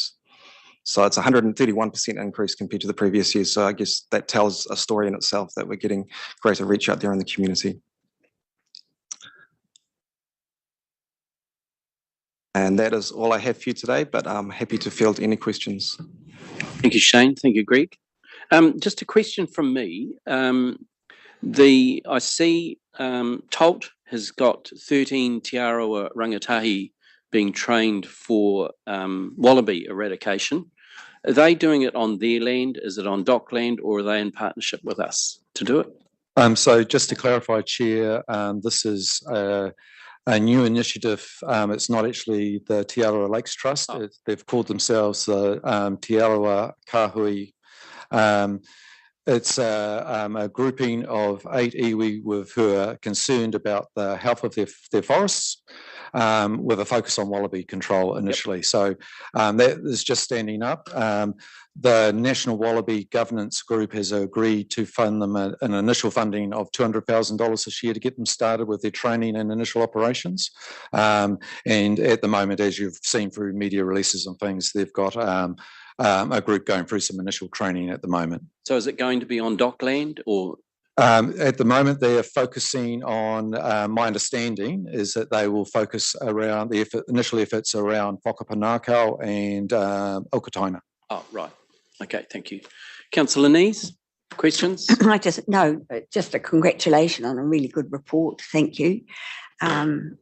It's very clear, gives us real context about what's going on in the region. So I just want to thank you for that. My only issue that I want to raise is around the continued species of particularly woolly nightshade that we see in the Western Bay and the roading corridors. Also, in Pies Pa, there's a big block of Tauranga City Council land that's leased out to a farm. It's got woolly nightshade all the way, spreading right across it. So how do you actually work with territorial authorities and roading authorities to get them to do their part in controlling weeds? Through you, Mr. Chair. We have fairly regular communication with territorial authorities. We're trying to work better, understand their maintenance programs, feed into their priority setting in terms of where control should take place. We've got another meeting with Waka Kotahi next week to talk about the roading corridor. One of the big things for us is they tend to focus on line of sight and the areas very close to the road, and we're trying to get them to prioritise across the larger land parcel. We have a memorandum of understanding with Waka Kotahi, and they're technically not bound to the plan, but they're certainly willing to come to the table, and we're again wanting to help set their priorities where they should be controlling. Councillor Shirley. Yeah, my question was exactly the same as Councillor Nee's question, and my observation in Western Bay, woolly nightshade's out of control, and it's on road reserves, esplanade reserves, public lands, and private land, just spreading massively. Yeah, so for you, Chair, again, just to clarify, with the Regional Pest Management Plan, the sustained control area, which Western Bay of Plenty is in, is largely a boundary control rule. So we respond or react to complaints from landowners who have controlled woolly nightshade on their lands to make sure the cross-boundary issues with an offending landowner are being managed. So it's not a region, Western Bay scale approach. It is very targeted to complaints. And as you'll see in the operational plan, we do have some key areas that we will focus some effort in. And those areas are really areas where woolly nightshade and ginger around the edge of the kaimais is relatively low incidence compared to some other areas. We're trying to keep that at low incidence in those specified areas. Councillor White. Yeah, tēnā korua, Greg. Korua e te rangatira. Just on the wallabies, and apologies because some time back I was going to arrange a meeting within the containment area for Ngāti Pikiao. And I believe Arapita Tahana was leading the conversations around the problems they're having in that containment area, while the focus was on the spread, containing and maintaining control on that. Containing areas was actually a real problem for them, because it was giving their forests, their lands, a hell of a hiding. Has that connection been made? Again, I apologise because the unavailability of the people I was trying to get. Has that been resolved or been worked through in that containment area about, they wanted some additional resource or support in that particular area. For you, Chair, I wouldn't, I'd hate to speak for them. I doubt they would see it as being fully resolved, but as I referred to earlier, through the Kahui, that initial funding of 200,000 is to support Cyrus Inkston and Arapeta's work. Yeah. No further questions? Chair, we just like a quick Golden update Clams, on yes. the gold clams. Yep. There's not much really to say there other than we have been working with MPI about what support they could give regions outside of the Waikato issues. It is very limited at the moment, so they are supporting with eDNA kits, still relying on the goodwill of councillors, council staff and communities to actually do the waters, to collect the samples. Again, we've been working with Te Aroha Lakes Trust on formalising surveillance plans and response plans in the event we do see these things. That bit of work continues with good advice from MPI. They've also offered some training support for Te Aroha Lakes staff just on compliance approaches. Yeah. I guess sense of frustration, Greg, from us, they dropped the ball with Kauri dieback and myrtle rust, and this is another potential species in our waterways that we just don't want to bar off. Can I stress to you that you work tirelessly with MPI to say, up your game, people, because it's not good enough at the moment. And it's going to be too late if we find it in our lakes through those eDNA kits. I think you got a letter from Mitch Collins from Lake Okereke. Sense of frustration on the community's behalf if it gets here. So I guess I've said enough. Yeah. Thank you, Chair. Yes, we are hearing that. Yeah. Cool. Okay, no further questions. Look, there's a resolution on page 36 that we receive the report of the Regional Pest Management Annual Report and Operational Plan, and we approve the operational plan for the Bay of Plenty Regional Pest Management Plan. Do I have a mover? Moved by Te Taru White, seconded by Malcolm Campbell. Any further discussion? I'll put that resolution. All those in favour, please say aye. Those against, carried. Thanks, Greg. Thanks, Shane. Right, I think we've got one more item, Amanda, before morning tea. Yep. So we're moving to page 94, which is the Kaituna FMU Land Management Update. And I've got Anna Dawson and Tegan Arnold coming forward. Welcome. And you've got a PowerPoint presentation as well. So welcome along. Floor's yours. Morena Chair, and thank you councillors for having us present today. My name's Anna and I'm a Land Management Officer in the Kaituna Catchment and working Bring the speaker a little bit closer to you, Anna. You've got a soft voice. That's right. We want to hear you. Land Management Officer in the Kaituna FMU and working on the Key Groups program. And my name is Tegan Arnold. I'm also a Land Management Officer in the Kaituna FMU. So we've just got a quick presentation pulling out some of the highlights that were written into our report.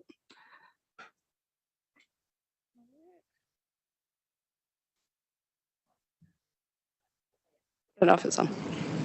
So this, we call this an overall scorecard of the operations happening within the Kaituna catchment. This shows all the works we've delivered to date, and including financials and the works plan for the coming financial year. So I'm just going to zoom in a bit on the Waitapuia and Ford Road focus catchments. They were selected due to the degraded health of the Makatu estuary.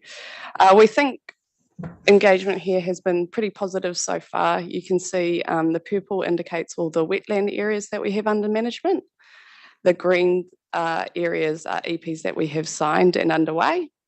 The yellow, we're still in negotiation with landowners, but there are all draft EPs in place with those landowners. The orange is where we've had site visits, but the landowners aren't willing to enter into an EP just yet.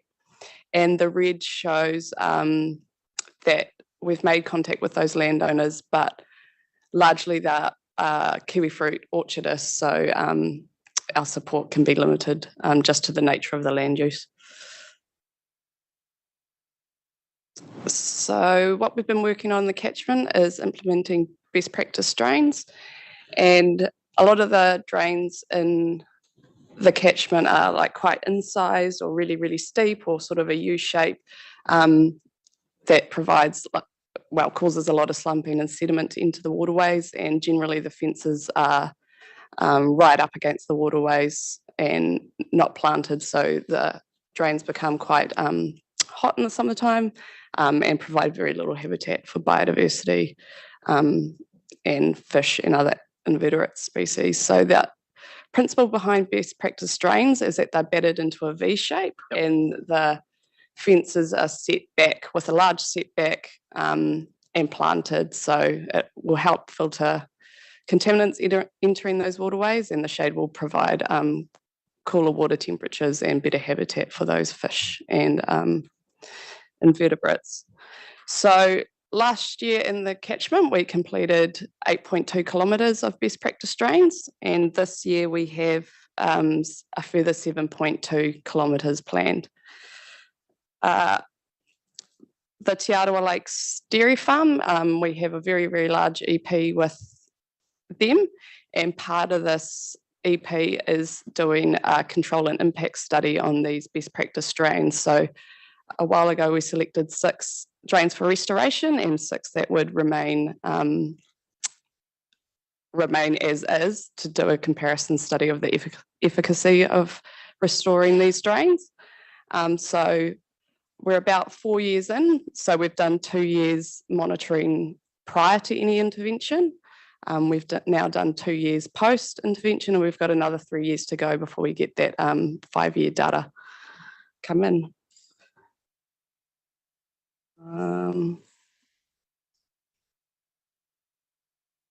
Cool, so Whakapa Kōrero is a priority biodiversity site owned by Te Arawa Lakes Trust. In 2017, they entered into an environmental program with Regional Council that covered 17 hectares and implemented by Ngāti Whakaue. In the past couple of years, we've added a further 5 hectares to Whakapa Kōrero from the severely wetted areas on the perimeters of the wetland. So that's now 22 hectares. Next.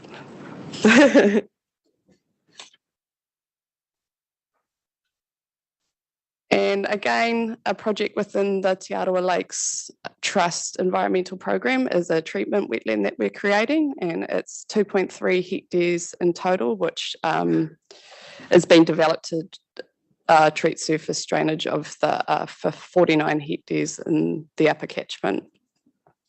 We actually started this 2 years ago. It's 75% complete due to the bad weather we've had in the last year. Summer. Yeah, really wet. It just kept raining, groundwater's up. So we actually had to put it on hold last year, but this is a project joint between Te Arawa Lakes Trust and our Rivers and Drainage team. So if the weather stays good, hopefully we'll be in to complete the remaining 25% in February. But we have since planted since those photos, so at least we've got some vegetation established there.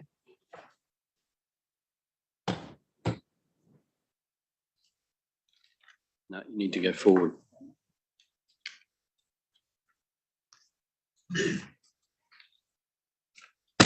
Cool. So these photos are taken from the Kaituna wetland, and I'd really just like to acknowledge the Makatū Ongatoro Wetlands Society's presentation earlier and the amazing work that they have done in partnership with us, and also with Tapuika, Ngāti Whakaue and the Department of Conservation down at the Te Pōrepu o Kaituna wetland. So we've just come to the end of our 2023 Wetland Education Days, which have been delivered by Mose. We've planted 3,500 native trees down at the wetland, and this has involved 8 schools, all local schools, local to the area, with more than 400 students involved in these planting days. They've also been involved in doing activities with Mose and Ngāti Whakaue Kaumātua Liam Tapsell, giving a little wetland hikoi and some education down there about the kahikatea stands in particular. So we're really grateful for this partnership with Mo's and this education program that we're able to deliver down there. We've also planted out the remaining 4 hectares of pasture down at the wetland, and this with approximately 25,000 shrubs, sedges, trees and kahikatea. And so the focus for the rest of the year for the Kaituna wetland is on pest plant control and planting sedges in the coming summer. We've also got pest plant planting and predator control works down at the Ford Road site, so Papahikahawai, Te Paika, Ford Island and Otaparia wetland, which Mo's again are partnering with us to deliver the predator control down there. Next slide.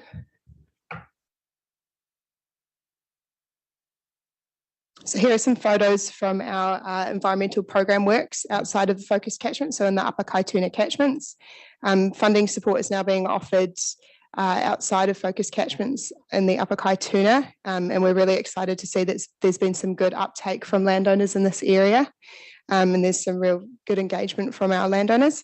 Over the last few years, we've had some significant co-funding contributions from central government, including the MPI 1 billion trees and Protecting Waterways and Ecosystem Restoration Fund, which we've been able to deliver some of these works in partnership with. There's also been appetite for co-funding from local territorial authorities. So we've partnered with Tauranga City Council and Western Bay of Plenty District Council, and also advocacy groups such as the Kaharoa Ecological Expansion Program, which Anna will talk about later. This year will be the first year that we're offering the MPI Hill Country Erosion Fund, which is especially applicable in some of the Upper Kaituna catchments with the steep land and erodible nature of some of the landscape up here. Some upcoming works that we've got for this coming financial year will be including the 20 hectare retirement of class 7 or 8 erosion prone land, and regenerating that in native bush. Continued retirement of areas that are marginal and erosion prone and over 30 degrees in slope. So for this financial year, we have 16 programs underway, 10 developing. We've got 44,000 plants planned and 2.1 kilometres of fencing. Next slide. Another project that we have in the Lower Kaituna catchment is the Te Wharekaniwha Estate, which is a priority biodiversity site within the Papamoa Beach East priority biodiversity site, which work has been underway since 2010 to restore this dynamic dune system. One highlight from the last year that we've had is that baseline ecological monitoring of the site was undertaken in 2011, and we've had this monitoring redone for katipo spiders and shore skinks, and we're pleased to see that there has been an increase in both of these in the area. We're now in the process of determining the next steps with the landowners for this block. So is that black line, is that a fence that you've put up, or is it just a boundary? That's showing the boundary, but there is a rabbit-proof fence within that you can kind of see just south of the red dots there, which was installed back in 2011. Next slide. And so we also have a new publicly accessible wetland development and restoration planned for the Lawrence Oliver Park in Te Puke. The site is owned by the Western Bay District Council, but the project is being led by Regional Council. So Jackson Efford, our principal advisor, is leading this project in collaboration with Western Bay, the Te Ara Kahikatea Pathway Society, Waitaha and Tapuika iwi partners. The project will involve the construction of a publicly accessible biodiversity and treatment wetland in the park to treat the 6.5 hectare catchment.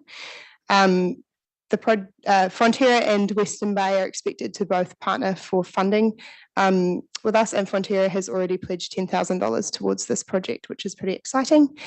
The park is also bisected by the Kaituna Catchment Control Scheme Manars Drain, which will be upgraded and enhanced to best practice drain standards at the same time.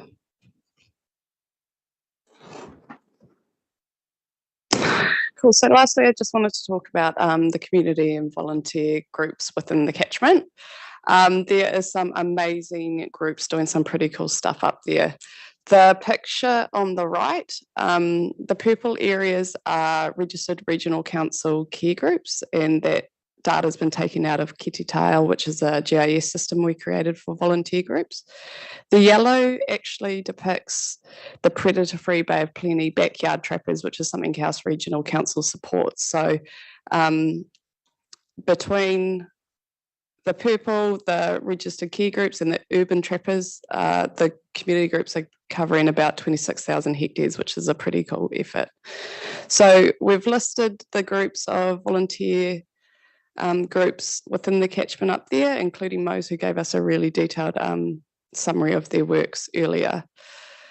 Tegan briefly mentioned the KEEP project, and I'll just sort of touch base on that. It's an advocacy group within the Kaituna catchment, and their overall goal is to create corridors between Kaharoa and Otaniwanuku through native planting to promote sort of natural translocations between the two areas and enhance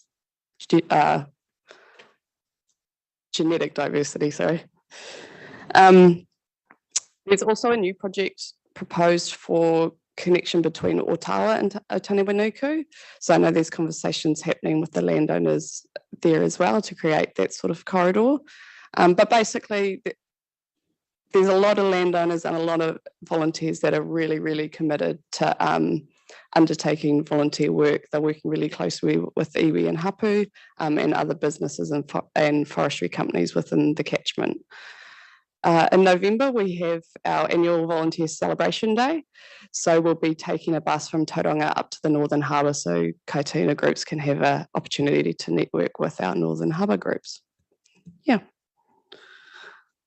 That about closes it off, I think, if there's questions. Is that your final slide? Yeah, I think so. Is it? Yeah. Just a few questions from around the table, Tegan and Anna. Firstly, Councillor von Daddelson and Councillor Nees. Yeah, I've got a couple of questions, and congratulations. This is fantastic work, by the way. The Lower Kaituna and the southwest end, which is an area that I've walked quite extensively looking for ducks, so I do know it, but you've done a fantastic job there. Can you give us an indication of a per hectare cost of the work you're doing so that we get an understanding of what what we are putting into these areas? That's my first question. And the second question, I'll do them both and then you can just work your answer. The Ford Road drain runs out into the Kaituna, and as it exits, at the moment it doesn't go through any wetlands for cleaning it up. And so I understand what the presenters earlier said today about some of the water that goes, especially in storm effects, through Makatu. That it's actually disgusting in there, and really it would be great to see that go through a wetland process before it goes into the Kaituna, because some of those drains are pretty unpalatable. Is there any thoughts about how to do that? Are you working on that? Is it where are we up to with those drains that go directly at the moment to the river? So that's two questions. I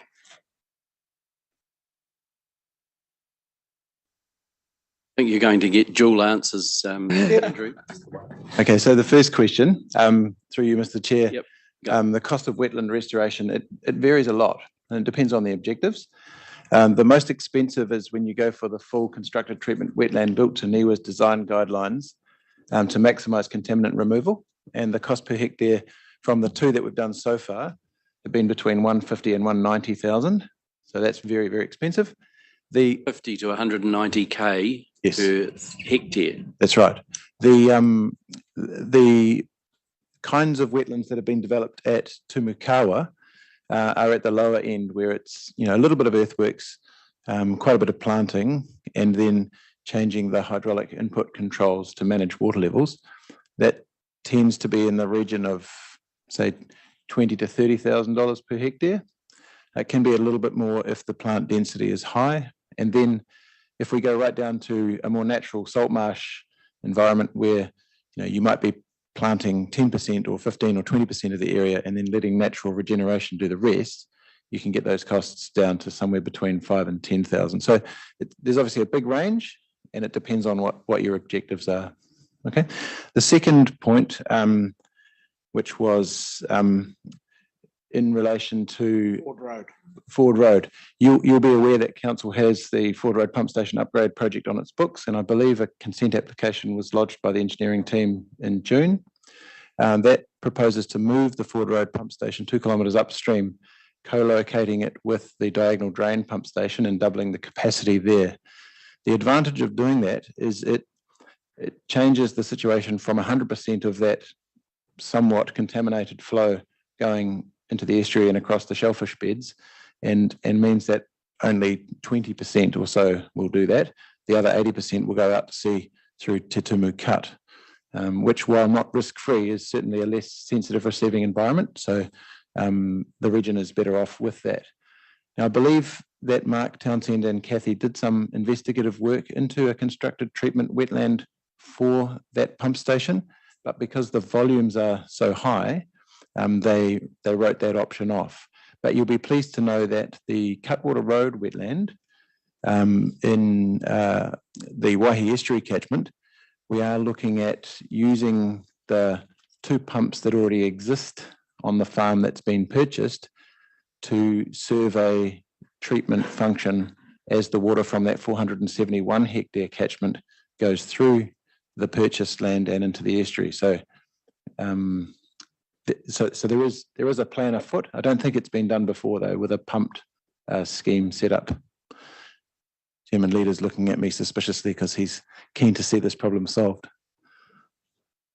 Councillor Nees, White, and then Shirley. Councillor Nees. Oh, firstly, to you, Mr. Chair, I just want to thank you and the staff that put together this agenda because by pulling together all of these different groups and perspectives of work in this particular catchment, dear to my heart, being in the Western Bay, it's really given a fabulous idea of how all of our work streams link together to make improvements.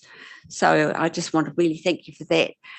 The other thing I was really pleased to hear is that we're evaluating like pre and post different interventions to see what sort of outcomes that we're getting, because part of the issue for me is we put a lot of investment and a lot of your time into mitigations, and we get the input reporting, i.e. we've done this much fencing, we've planted this many trees, but we don't often see that, and this is the result, i.e. the water quality is substantially improved. So I don't know how we can tell us more of that story in the future. But I guess my question is, do we always do that evaluation? Do we do a cost benefit analysis once we've finished a program? We say, well, actually, this was the result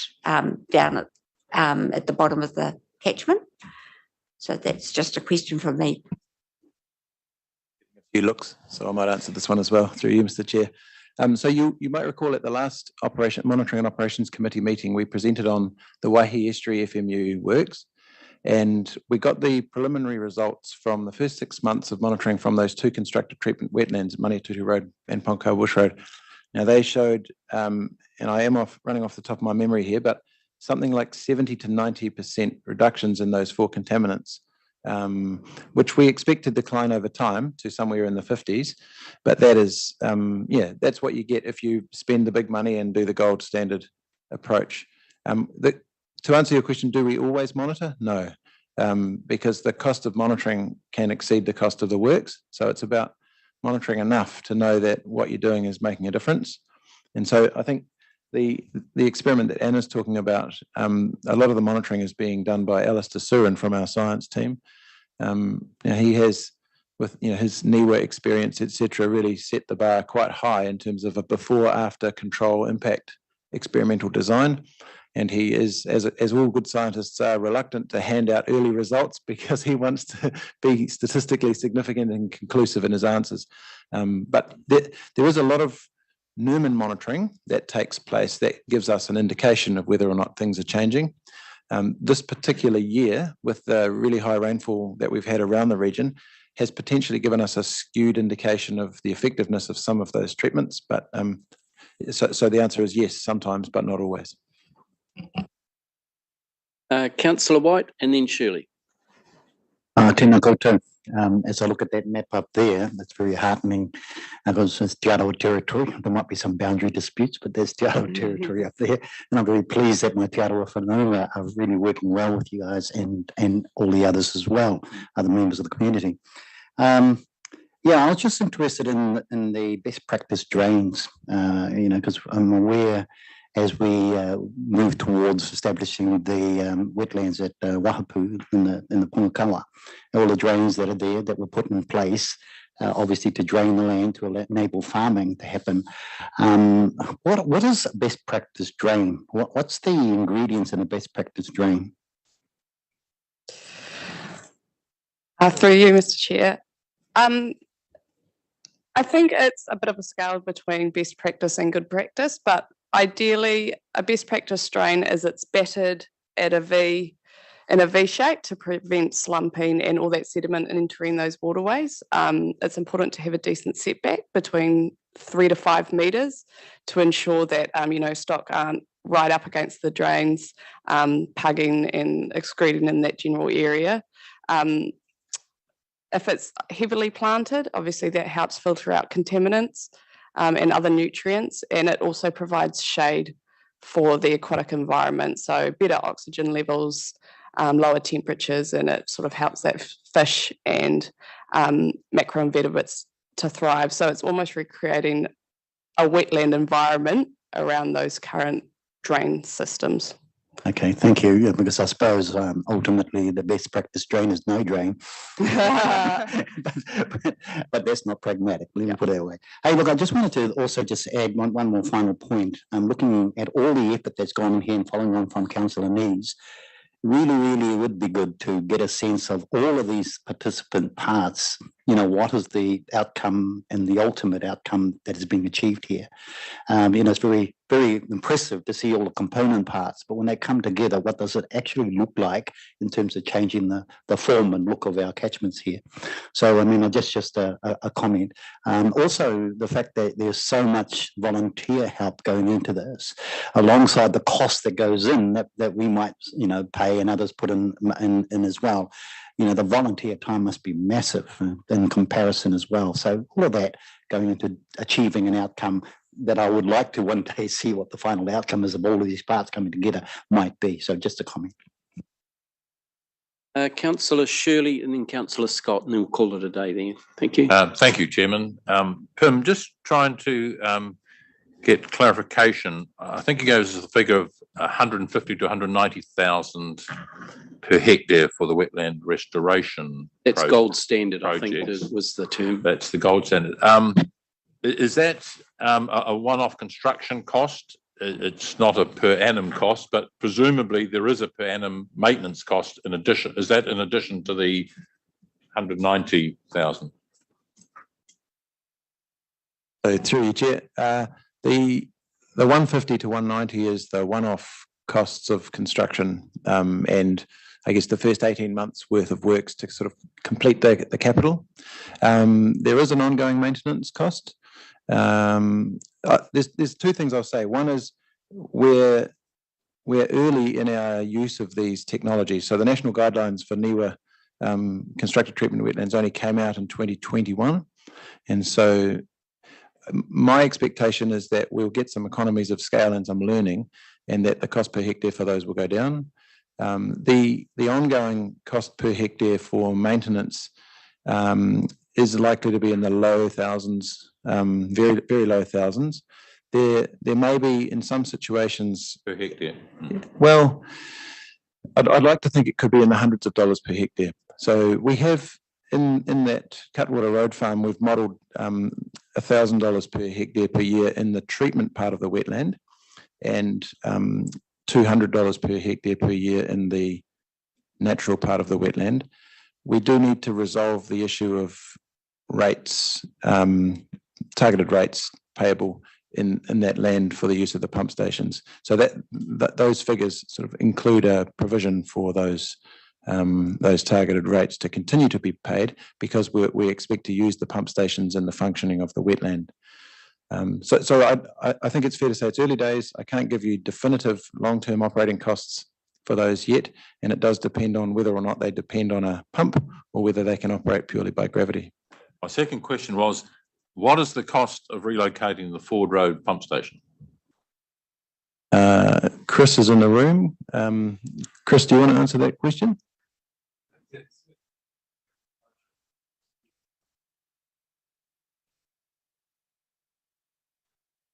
Tens of millions? No.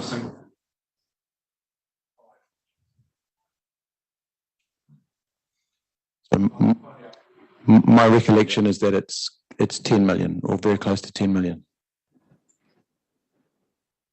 Final question, Councillor Scott. Look, thanks for the presentation. There's some exciting stuff this morning, and this is more exciting stuff, which of course sets up high expectations. And one of the emergent themes I've been thinking about this morning is that there are real risks with funding opportunities that we have partnered with. I love the word partner, especially from central government. I can't see a lot of that continuing at the rates that we're getting. So we've got these high expectations about what we want to do. We've got some fantastic volunteer groups who are really committed and would love to do more even. That worries me because if we can't support them, they'll get frustrated. There's a question about whether we go for best practice and be highly effective, or good practice and be widespread but not perhaps as effective. I don't know where we sit on that. I'd be interested in your comments. There's some questions about public-private benefit and where the contribution to that lies. I'd be interested in some sort of comment there. And then if you've thought about what the options are for going forward, you mentioned something about targeted rates, but what other opportunities are there? So, and just in 30 seconds or so.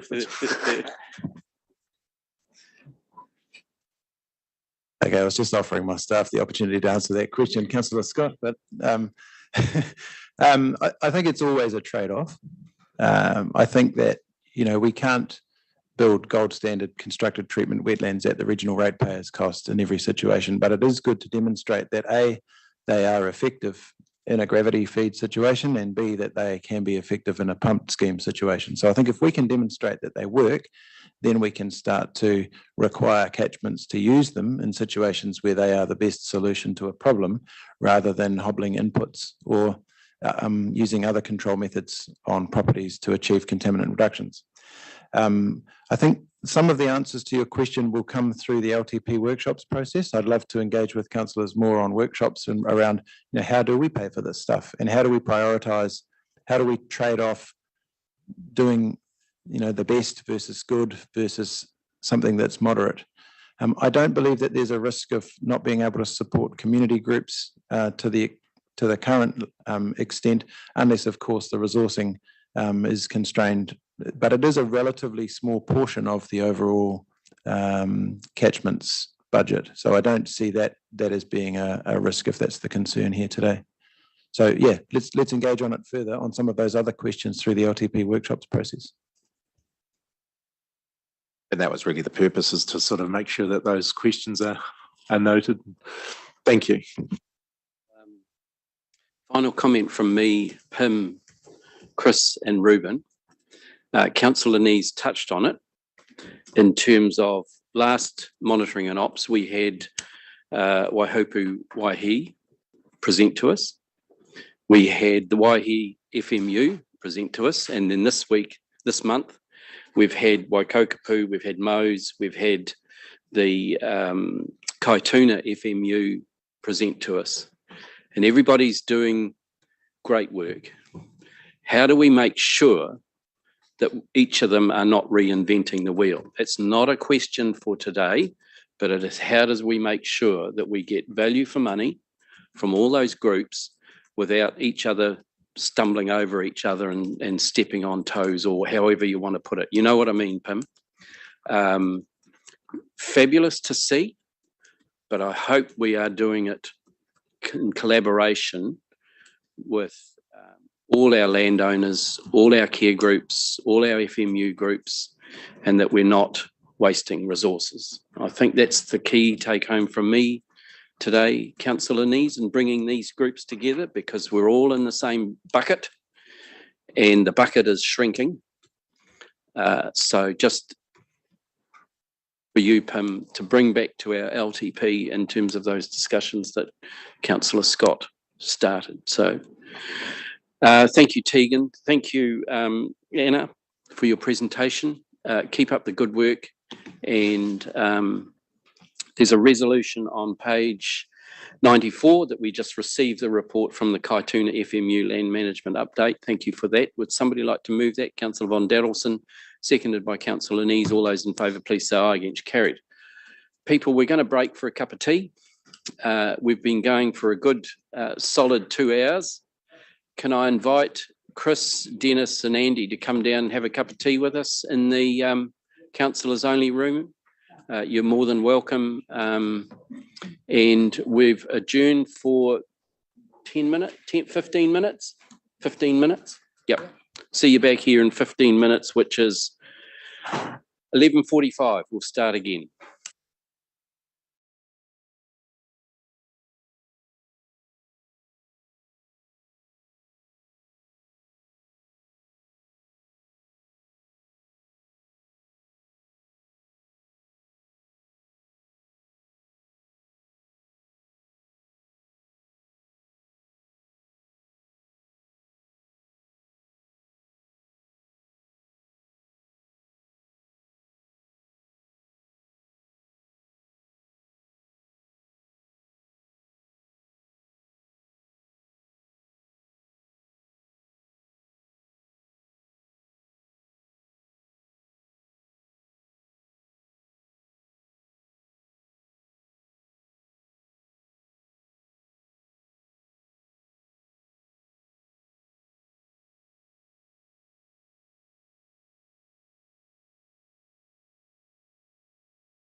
Okay, welcome back. Just going to change the order slightly. We're going to go straight through to 8.6. So this is the annual report of University of Waikato and the Rotorua Lakes Science Review report. Can I introduce Andy Brewer, Professor Chris Battersall. You're allowed to sit up here, Chris. Oh, sorry. And I'm just. come and sit at the table, please. And Associate Professor Dennis Oskandowski. Welcome along, gentlemen. And just before I start, Chris, people may not be aware, but he was awarded the New Zealand Marine Science Society of Award recently. This is a highly prestigious award in recognition of advancing knowledge and understanding of marine science in New Zealand. Congratulations, Chris.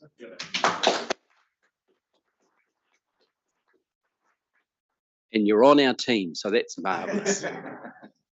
So welcome along, Andy, Chris and Dennis. The report's been received by councillors. We'll take it as read, but you've got a PowerPoint for us and a video of the science review from Warwick Vincent. So welcome along, Andy. Floor's yours. Good morning, Mr. Chair and councillors. I think it's still morning, yes. As you know, this is an opportunity for the Chair Dennis to, or for the Professor Dennis to present on the Lakes Research Program. And that's an annual review. And I think Chris has mentioned that he's going to present for the coastal, from the Coastal Chair's point of view at the next meeting. In addition to that, we've completed just at the end of last year, the 5-year science review for the Plan Change 10 work on Lake Rotorua catchment and lake. And that review was undertaken by the Water Quality Technical Advisory Group and overseen by the independent reviewer, Professor Warwick Vincent from University of Laval in Quebec. And we've got a short presentation from Professor Warwick Vincent. And then got a copy of that science review, Andy. That's right. And we've all read it. Dennis is going to give us a brief summary of that. Cool. So I'll hand over first of all to Dennis to give you an update on the Lakes Chair situation and his work there. Oh, okay. Sorry, I've got that round the other way. We're going to do Plan Change 10 first if we can. And I'm wondering if we can first of all do the video. It's about a 3-minute video from Warwick Professor Vincent. Warwick Vincent. Yep. Yeah, so my apologies. I got No, that's all good. That one round the wrong way. And Professor Warwick Vincent was selected to do this because of his expertise, of course. He's a New Zealander, but he's been in Canada for, I think, over 20 years. And he was the reviewer on the initial review back in 2017. So it seemed like a good opportunity to reuse him, and particularly because there was difficulty around that time getting people into the country because of the sort of offshoot from COVID and getting people through customs and so on. So thank you, Amanda, if we can play that video. Kia ora. Hello, everyone. My name is Warwick Vincent. I'm a professor of biology at Laval University here in Quebec City, Canada. And my role in this process has been to be the appointed external independent reviewer of the 5-year assessment of Rotorua Plan Change 10. My task as reviewer was, first of all, to help with the terms of reference for the expert reports, and to then provide the authors of each report with critical feedback on their first drafts. So this included making sure the conclusions were well supported by the data, that the interpretations were integrated with up-to-date international literature on lake water quality and management. Additionally, this was an opportunity to correct any possible errors and to make suggestions on ways to present certain figures and tables in a more user-friendly format. I provided each review in writing to the lead author of each report with a copy to the Bay of Plenty Regional Council. These reviews are available to anyone to look at. And I was then available for additional exchanges with the authors as needed and to review the revised drafts. I also had the opportunity to comment orally on each report at the experts meeting in July of last year, and then to present my overall impressions at the MOU partners meeting in October. And standing back from this process, we have to remember that Lake Rotorua is a complex living system, an ecosystem that depends on so many physical and chemical and biological interactions taking place within the lake, and that has water quality that is very tightly coupled to what is happening in the surrounding lands and climate. So this assessment needed proven experts from several different disciplines and a variety of expertise as recruited here. The result is an impressive set of very high quality reports that together provide a 5-year assessment of PC10 that is detailed, is robust, and that provides evidence of major progress. In closing, I would like to thank each of the consulting experts for the quality of their work and their willingness to take on board and respond to critical feedback. I especially thank Mr. Andy Brueri for his expert management and collaborative style throughout this process. Thank you to all the partners for their important insights and feedback, notably the Lake Rotorua Primary Producers Collective, the Lakes Water Quality Society, and the Te Arawa Lakes Trust. And finally, I thank Bay of Plenty Regional Council, Toi Moana, for its commitment, vision, and leadership to the long-term benefit of the Lake Rotorua ecosystem. Thanks very much.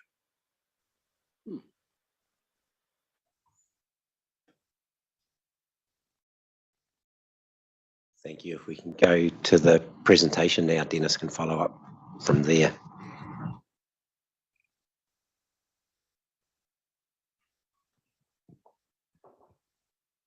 Tēnā koutou katoa, he honore, ukororea ki te atua, he maungarongo ki te whenua, he whakaro pai ki ngā tangata katoa.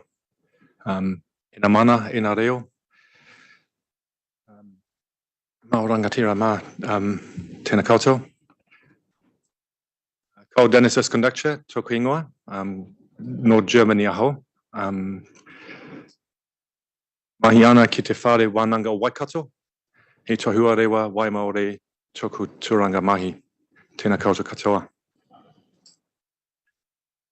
So, Mr. Chair, Councillors, it's an absolute pleasure to present to you for the first time the annual report of Tohua Rewa Waimaore, and with me in this role for the last year. And I'm also pleased to be able to give you a brief overview of some of the outcomes of Plan Change 10. Necessarily, I won't be able to go into too much detail on some of the aspects, but the summary report highlights some of the key aspects and key findings and work possibly going forward in more detail. Assuming I pressed the button. Oh, sorry. Yep.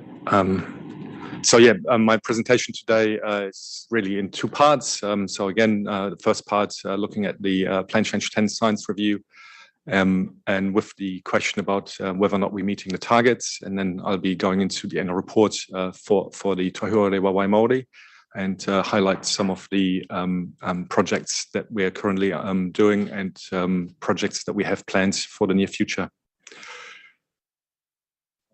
So I'm hoping that I don't have to explain in a whole lot of detail the Plan Change 10 process.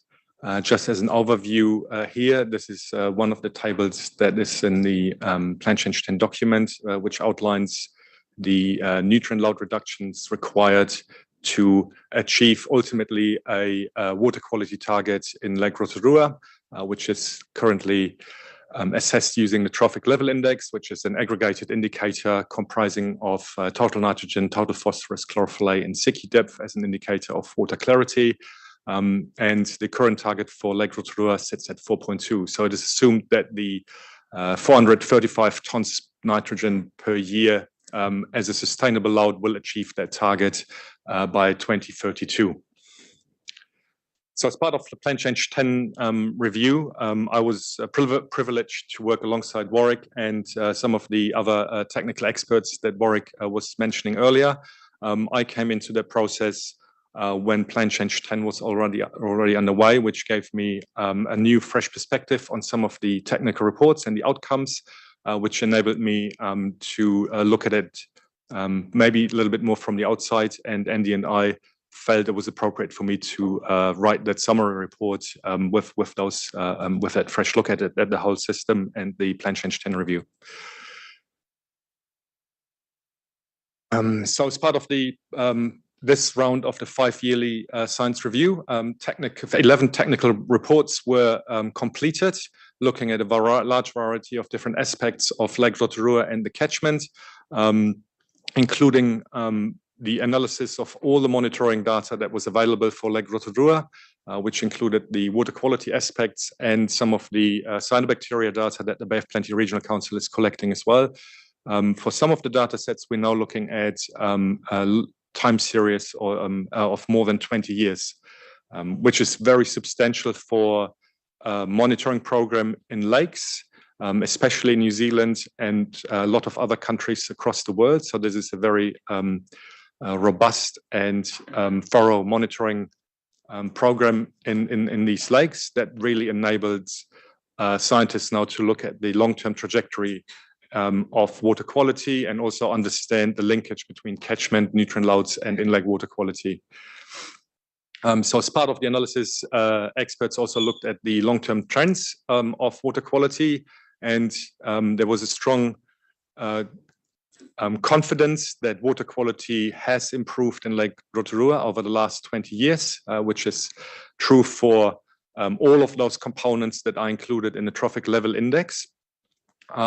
However, the experts also noted that some of the shorter term trend analysis was indeterminate. So there was low confidence that trends within the last 5 to 10 years have continued on that long-term trajectory.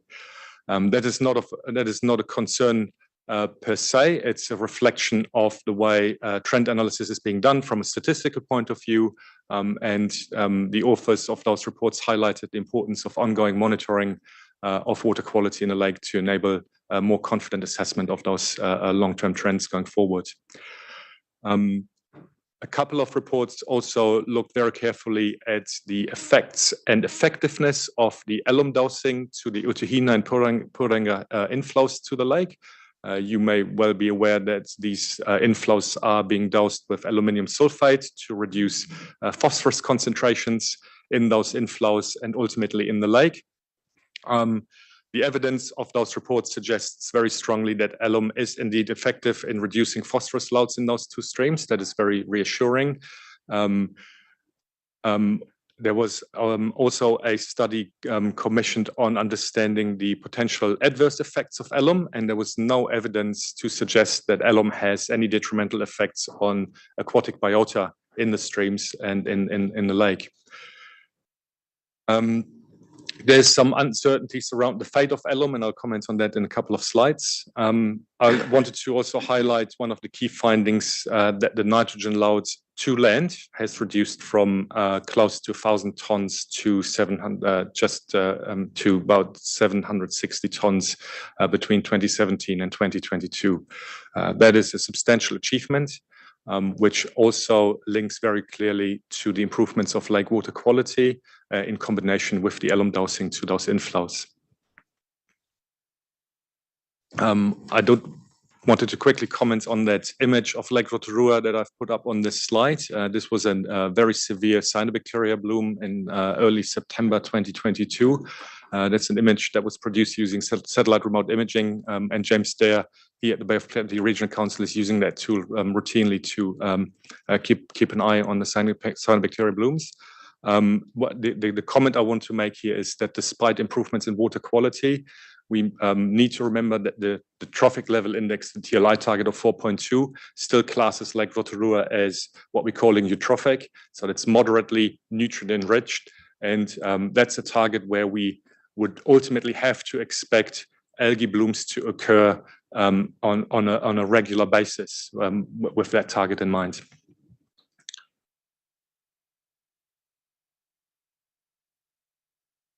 Sorry, am I doing something wrong with the? No, okay. So I'm presenting 2 graphs out of 11 reports, and as Warwick mentioned earlier, there have been a lot of figures and technical analysis. I'm presenting 2 graphs out of all of those 11 reports as an overview of some of the key findings. So the bottom graph shows the trophic level index relative to its target. Which means that the red bars you see are years where the TLI exceeded its target. The blue bars indicate years where the TLI target was met or actually exceeded the target. Ultimately, I guess what we would like to see is more blue bars in this graph, or bars that are very close to that black line, which indicates that TLI is meeting the target. So I think this sort of data analysis and looking at the long-term data of Lake Rotorua, we can see that the lake water quality has improved significantly, especially post 2010. One of the discussion points that has come up multiple times during this Plan Change 10 review is the variability of water quality in the lake, which is something that we need to explain and understand better in the future. Lake Rotorua does respond to weather conditions every year, but it also responds to long-term climate variations, and it also responds to catchment nutrient dynamics and nutrient delivery mechanisms.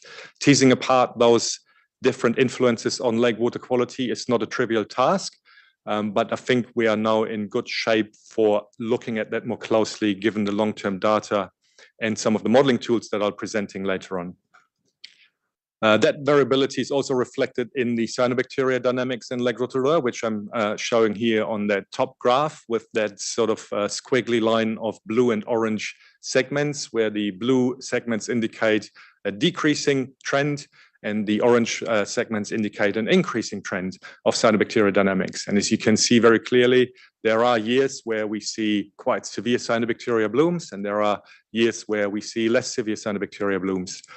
Once again, these organisms are influenced by a large variety of different environmental drivers, and we are only now starting to understand that to the point where we might be able to develop a more predictive ability of when and how these cyanobacteria blooms occur. This is research at the frontier, if I say so myself.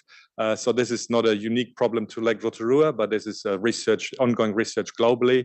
And I think with this data set, we will be able to contribute substantially to furthering our understanding of these bloom events.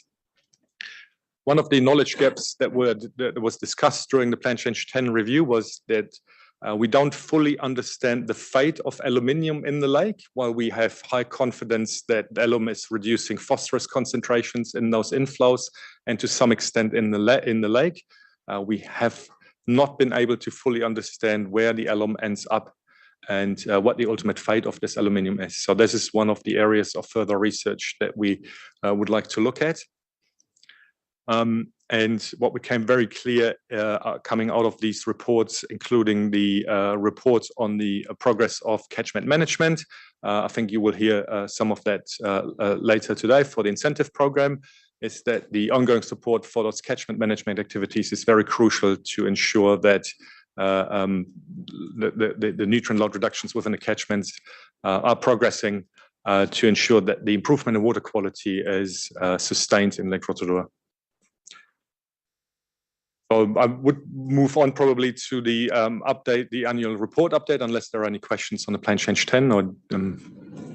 Councillor Shirley and then Councillor Nees. Councillor Shirley? Yes, thank you, Chairman. Yes, Professor, thanks for that. On the phosphorus one, with the use of alum as a flocculant, presumably, I'm just trying to work out, when you say it removes the dissolved reactive phosphorus, does it actually tie it up into a form that's unavailable for plant growth, rather than the same quantity of phosphorus must be there, but it presumably is in a form that's no longer available to stimulate aquatic plant life? That's absolutely right. So aluminium binds phosphorus reasonably permanent, and So it's permanent. it's permanently bound to aluminium. It doesn't re-release phosphorus back into the environment. So ultimately, yes, you're right. The same amount of total phosphorus is still in the there. lake, Yeah. but it's not bioavailable and it's not available for plant uptake. And there's no mechanism that will at some subsequent stage release that from the alum bind? So probably not in Lake Rotorua. So there are some very strong hydrodynamic processes that might disrupt that bond between aluminium and phosphorus, but that don't necessarily occur in Lake Rotorua. Having said that, we still need to understand where that aluminium phosphorus compound ends up in the lake to ensure that disruption doesn't happen. So the primary source of the phosphorus is from superphosphate or rock phosphorus use in the catchment, presumably? Sure, yep. So that's still being added. We're binding it all up, and we think that's permanent in the bind.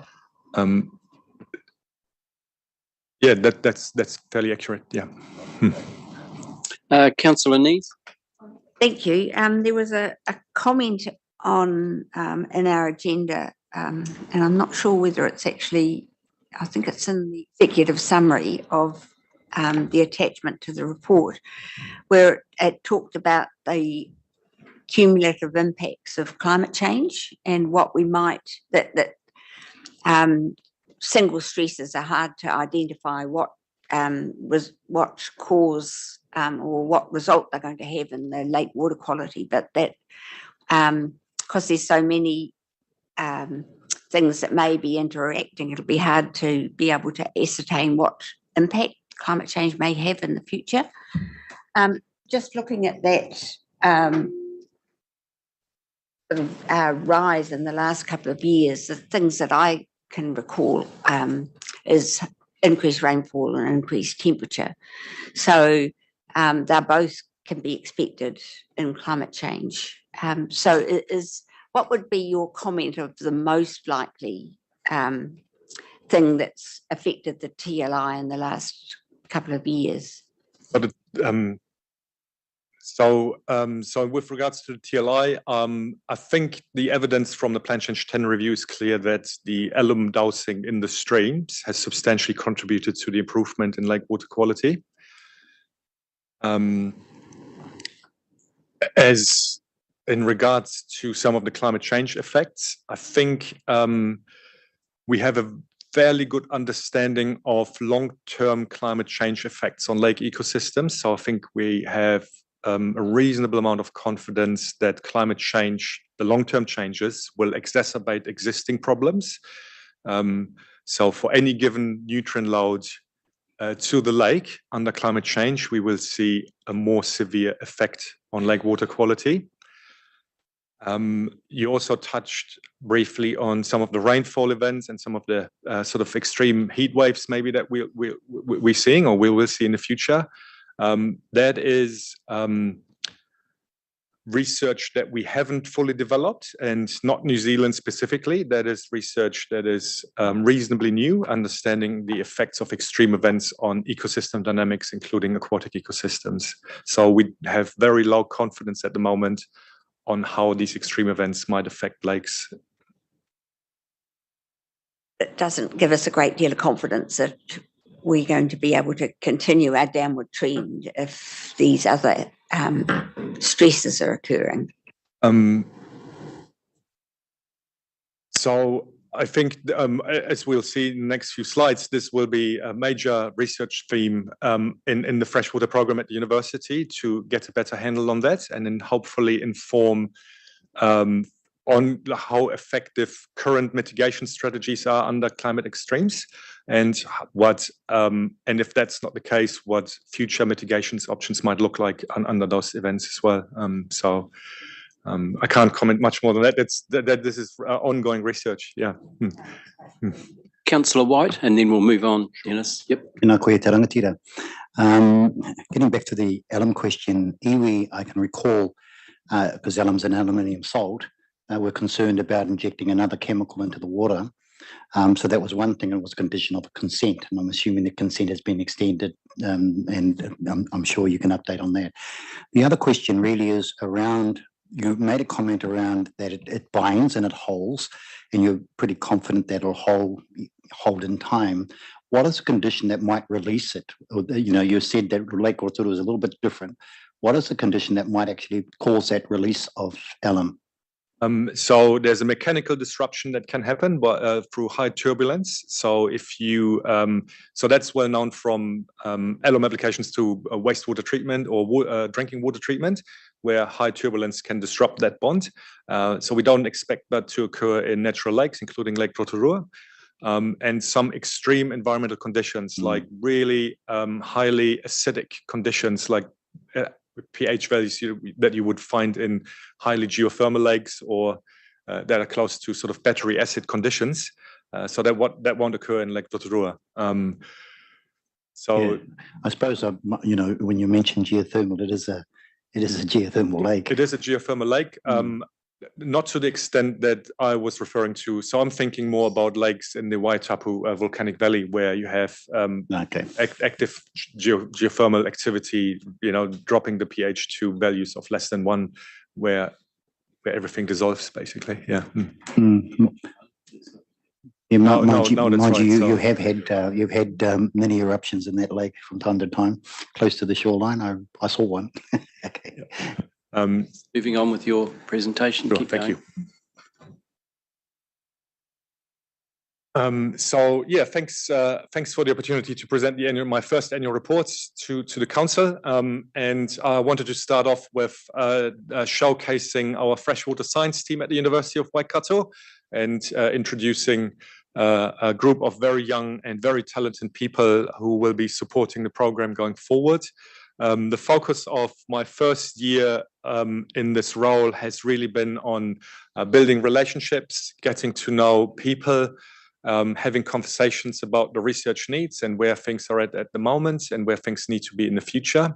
But also the focus has been on building capacity at the university in the freshwater science space. There was, when I started in this role, I quickly realized that we need some really fresh young minds with new ideas to tackle some of those challenges that we might be facing in the future, especially under climate change.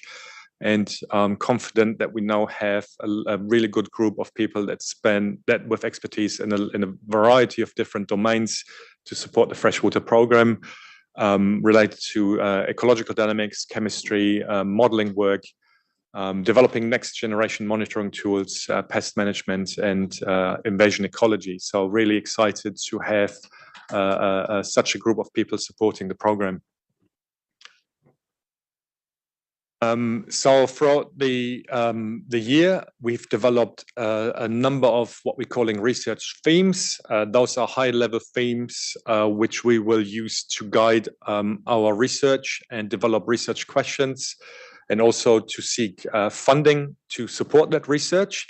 We already touched a little bit on climate change impacts, and we are looking at developing better modeling tools to predict the cumulative effects of climate change and other stresses. We are looking at developing ongoing research to investigate novel restoration methods and optimizing existing restoration methods where needed. A major research theme is related to what we're calling connectivity and sustainable catchments. So this is really related around understanding cumulative effects of land use and other ecological effects in areas that are affected by flood and drainage management schemes, especially with the view to incorporating climate change into that research as well. Connectivity in this research theme is also related to people and the way people connect to the lakes and the freshwater ecosystems. One of the themes will be related around developing monitoring technology. And so we're aiming to operationalize novel monitoring devices and technology to better understand systems, but also to better manage those systems. And I have a key slide for that in a moment. And that's important because with some of the new technology that already has been implemented by the Bay of Plenty Regional Council, including the monitoring buoys in the lakes, we are starting to see patterns emerge that we weren't aware of before. We suddenly look at ecosystem dynamics in a very different way, that enable us to not only understand these systems better, but also to inform management decisions. So some of the buoy data, for example, we look at those very regularly, and sometimes Andy calls us up and we have a discussion about what we're seeing on the day or what we might be expecting in the next week. That really helps us to inform some of those on-the-ground decisions with regards to alum applications, for example. So we're interested in really taking that to the next level and operationalizing some emerging technology there as well. And a major theme will be for us to look at Mataranga Maori and Mahinga Kai. And while I'm not claiming that we're driving a lot of that research ourselves, we are aiming to develop a better understanding of the cultural priorities for freshwater restoration, and we're working very closely with Te Arawa Lakes Trust on that aspect. And we also want to ensure that a lot of the tools that we're developing, whether it's monitoring and modeling tools, are actually meaningful and relevant to iwi. So we're looking at what we're calling democratizing some of these tools to make them more available and more accessible for everybody.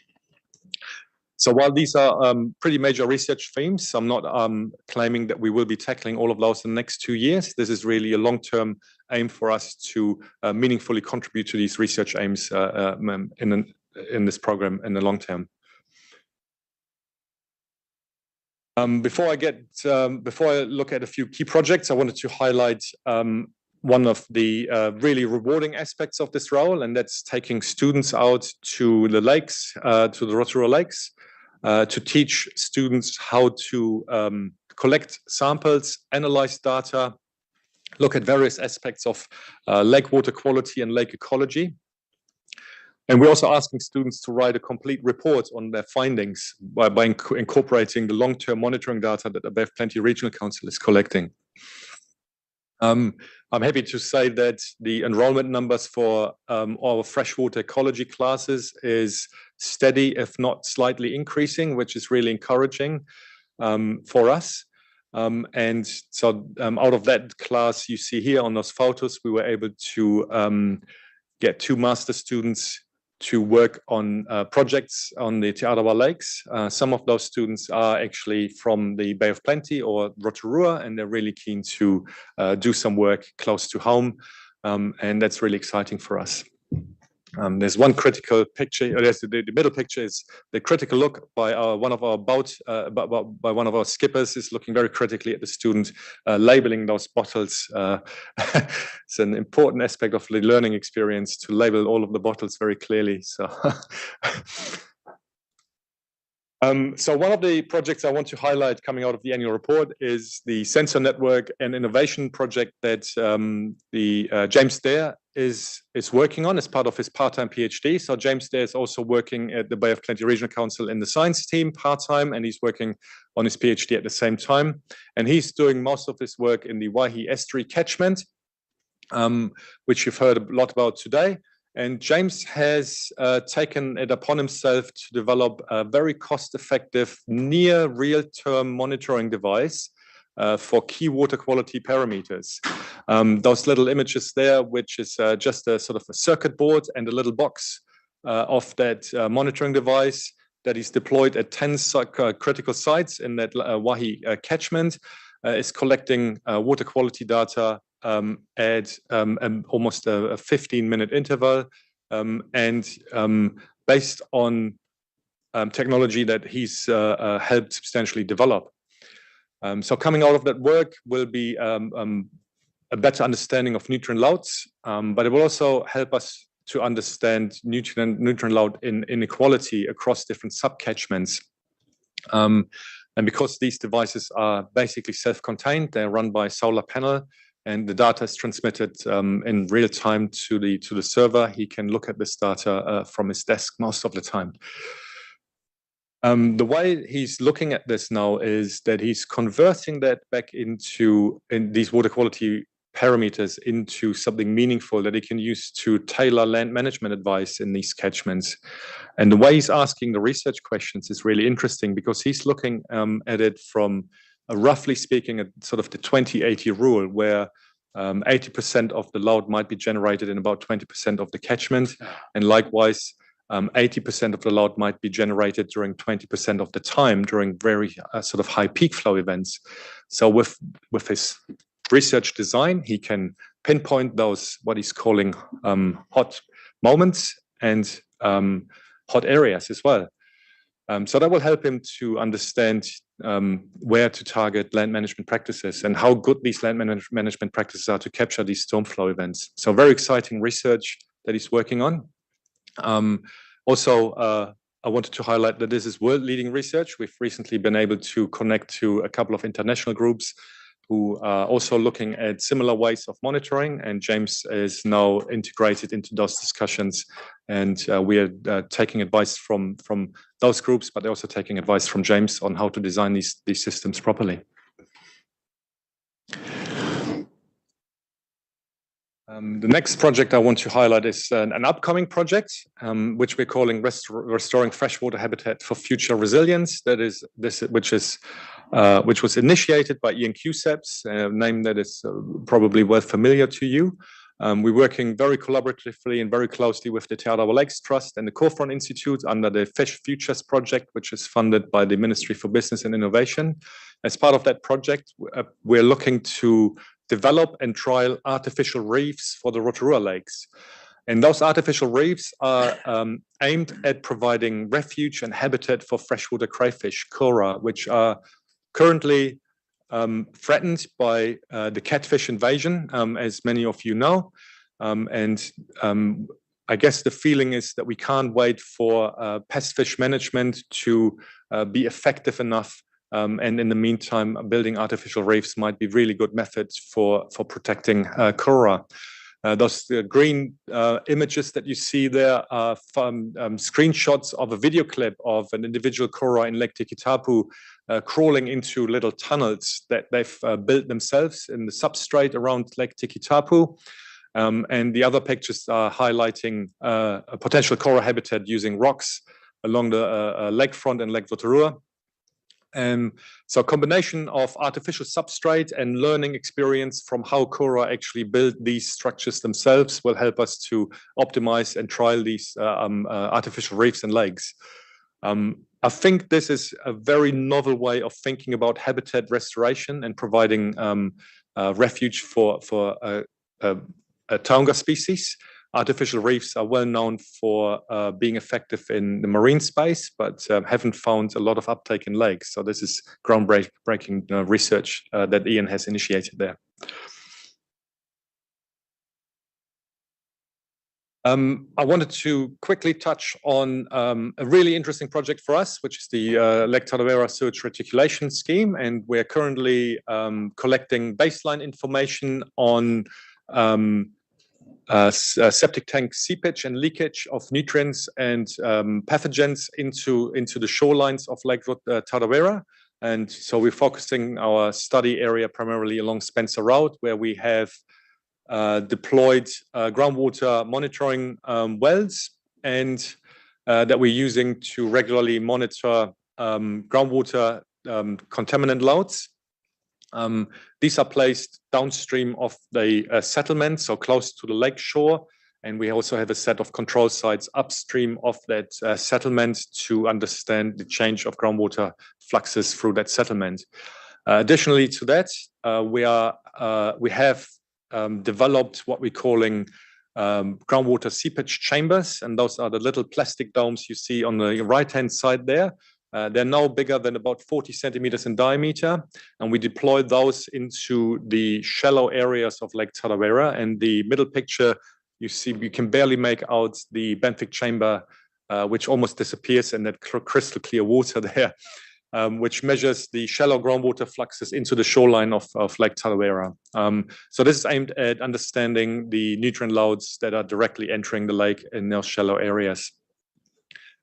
So this is baseline information that we're collecting, and this will be an ongoing project until the sewage reticulation scheme has been implemented, and we will do follow-up study on understanding the potential benefits of the reticulation scheme for that settlement.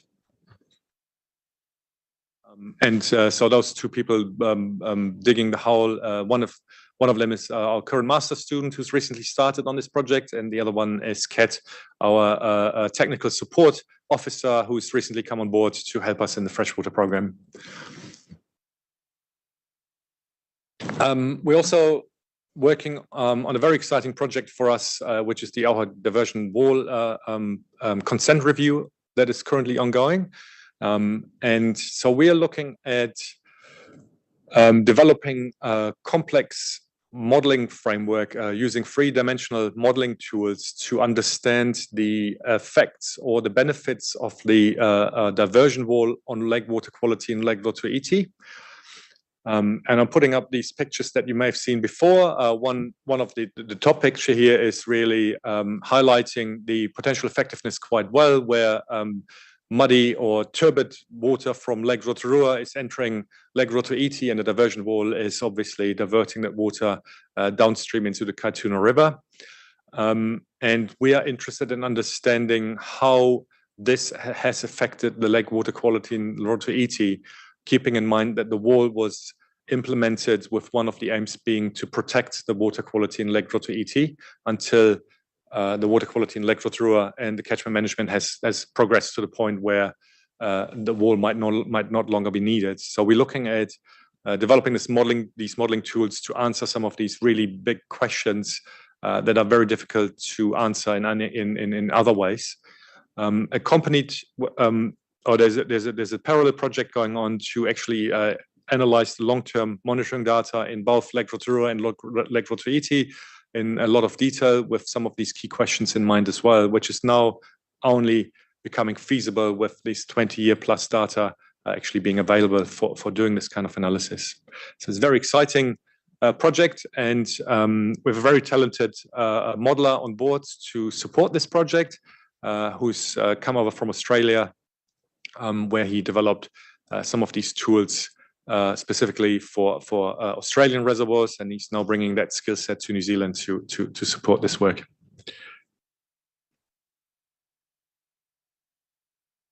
I wanted to mention a national scale project that we are currently leading, which is a national project looking at developing a lake ecosystem modeling platform to assist lake management across New Zealand. There's a few key aspects to this project. I guess the research group felt that the time was right to look at lake modeling in a different way. Some of you might still remember some of the modeling tools that were developed under David Hamilton's tenure in this role. We've taken a lot of that research and we've built upon that to now look at scaling up all of these modeling efforts to every lake in New Zealand. And that was only really feasible with the tools that David has developed in the freshwater program as part of his tenure. This is a project that is funded by the Ministry of Business and Innovation and Employment. We have a range of collaborators in New Zealand, and we have also attracted a range of international collaborators on this project, as other groups are thinking about similar approaches to supporting aquatic ecosystem management using modeling tools. And we've recently attracted interest from groups that are called ICIMIP, which is an acronym for an intersectoral impact model project, which is really aimed at standardizing and consolidating all of these different modeling approaches that combine climate models and aquatic ecosystem models. So they've been quite curious about our approach, and we're now working with them on integrating our modeling tools into their framework as well.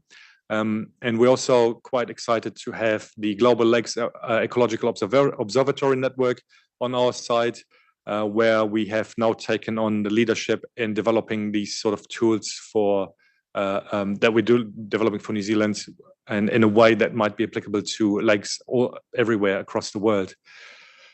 And I guess the key point I wanted to make is that the long-term benefits of the research that has come before me, I'm the beneficiary of that, all of that research that was developed under David Hamilton, we are now taking it up and using it and developing it further to make it more accessible and useful to everybody, basically, with the key aim of one of the key aims of this research being that that basically we're making everything open source in terms of availability, and everybody who has an interest in this can pick up these tools and use them for their specific purpose. So I'm very excited about this. I wanted to bring it up as this is something that I'm very passionate about as well. So with that in mind, I wanted to touch a little bit on a couple of future projects that we want to tackle, and that's really future-proofing some of these modeling tools that we have. We are currently using about half a dozen of different modeling tools. This is very similar to what the climate modelers have done for a long time. They're using many, many different models, and they're aggregating that model output into a meaningful average or sort of a mean that we are using now to understand climate projections for the Bay of Plenty region. So we are running a little bit behind on that kind of research for aquatic ecosystem models. So we are looking to bring that discipline up to speed with the rest of the modeling world, especially climate modelers, and that's what we're calling an ensemble modeling approach, where we are combining model output from all of these different systems into a coherent framework that will enable us to reduce uncertainty, first of all, quantify uncertainty of our modeling projections, but ultimately reduce the uncertainty, which should really help us to use these modeling projections in a more meaningful way. And with that in mind, I thought I'd put up this slide, which I've shown a few times before, so some of you may have seen some of these figures before. This is just highlighting the top graph here is the temperature projection under different climate change scenarios for New Zealand, with even the most optimistic scenario pointing to quite a significant change in average air temperature. The bottom graph shows the number of hot days, which are days that are warmer than 25 degrees for the Bay of Plenty and different districts within the Bay of Plenty. This is coming out of the NIWA report that was commissioned by the Bay of Plenty Regional Council in 2019. And I'm highlighting, I guess one of the key points I wanted to highlight is that even under the most optimistic scenarios, we will see significant change in air temperature. But the way we look at climate change is not just related to air temperature, but this is something that people relate to very well. We're also looking at incorporating climate change projections related to rainfall and wind speed and those sort of things that will drive ecosystem dynamics in the future. I was hoping by the time I give this presentation, we would have heard back from funding application that we're currently waiting for. There's a funding application that went to the Ministry for Business and Innovation. So we're not too far away from understanding if we get funding for this. This was a substantial research program that was looking at addressing a lot of the gaps that I've highlighted to you today in terms of the climate extreme events, but also looking at developing a more comprehensive and more holistic monitoring toolkit for assessing lake health beyond the classic sort of water quality parameters, including the trophic level index, which are important parameters, but there are more things that people care about, more things that we need to monitor or understand to manage these ecosystems sustainably under climate change projections. And this is, again, highly collaborative program. It's a national scale program, and I'm only highlighting the key partners here for the Bay of Plenty work that is planned under this program. So unfortunately, I can't give you exciting news today, but hopefully within the next week or week and a half, we will hear back from MB about this funding application. So yeah, with that, my last slide, I'm sorry if I've gone over time here. I wanted to sort of reiterate some of the knowledge gaps. I think for future research, we will be looking very carefully at understanding climate change impacts, which are relevant across all research themes that I've mentioned to you today. So we'll embed that into the way we formulate research questions and the way we address these research questions. As I mentioned before, while we think we have a fairly good understanding of the long-term changes that we might face under climate change, we are comparably uncertain around the effects of extreme events on lake ecosystems. And if anything, events like Cyclone Gabrielle has shown us that a single event can wash out mitigation measures in entire catchments within the space of 2 or 3 days. I didn't put up a picture here because I thought it was too sad, actually. There was a Lake Totira, which is in the Hawke's Bay, which was hit really, really hard by Cyclone Gabrielle. The lake has undergone substantial change during Cyclone Gabrielle. We know that a lot of the mitigation measures, constructed wetlands, all of the riparian margins have been washed out during a single event. The lake has been burdened with turbidity and sediment values that we've never seen before. The sediment deposition during that single event was approximately 1.5 meters in that lake, which is equivalent to thousands of years of natural sedimentation in lakes. Oxygen concentrations in that lake have dropped to 60%, which is too low for fish to survive in those systems. And while the Bay of Plenty has been comparably spared by Cyclone Gabrielle, I think these extreme events have shown us that they can change ecosystem dynamics dramatically, but they also influence the way we think about mitigation. And that's something that we would really need to address. And yeah, just also wanted to highlight that Chris and I have started talking about how we can integrate our research into a more comprehensive program under the sort of banner of connectivity across and within environmental domains. So we'll just wanted to flag that we are very keen and interested in working more closely together, and we're working on developing the specific research to that end. So I appreciate I went a little bit over time, but yeah, thanks for letting me speak. Thank you. Thank you, Dennis.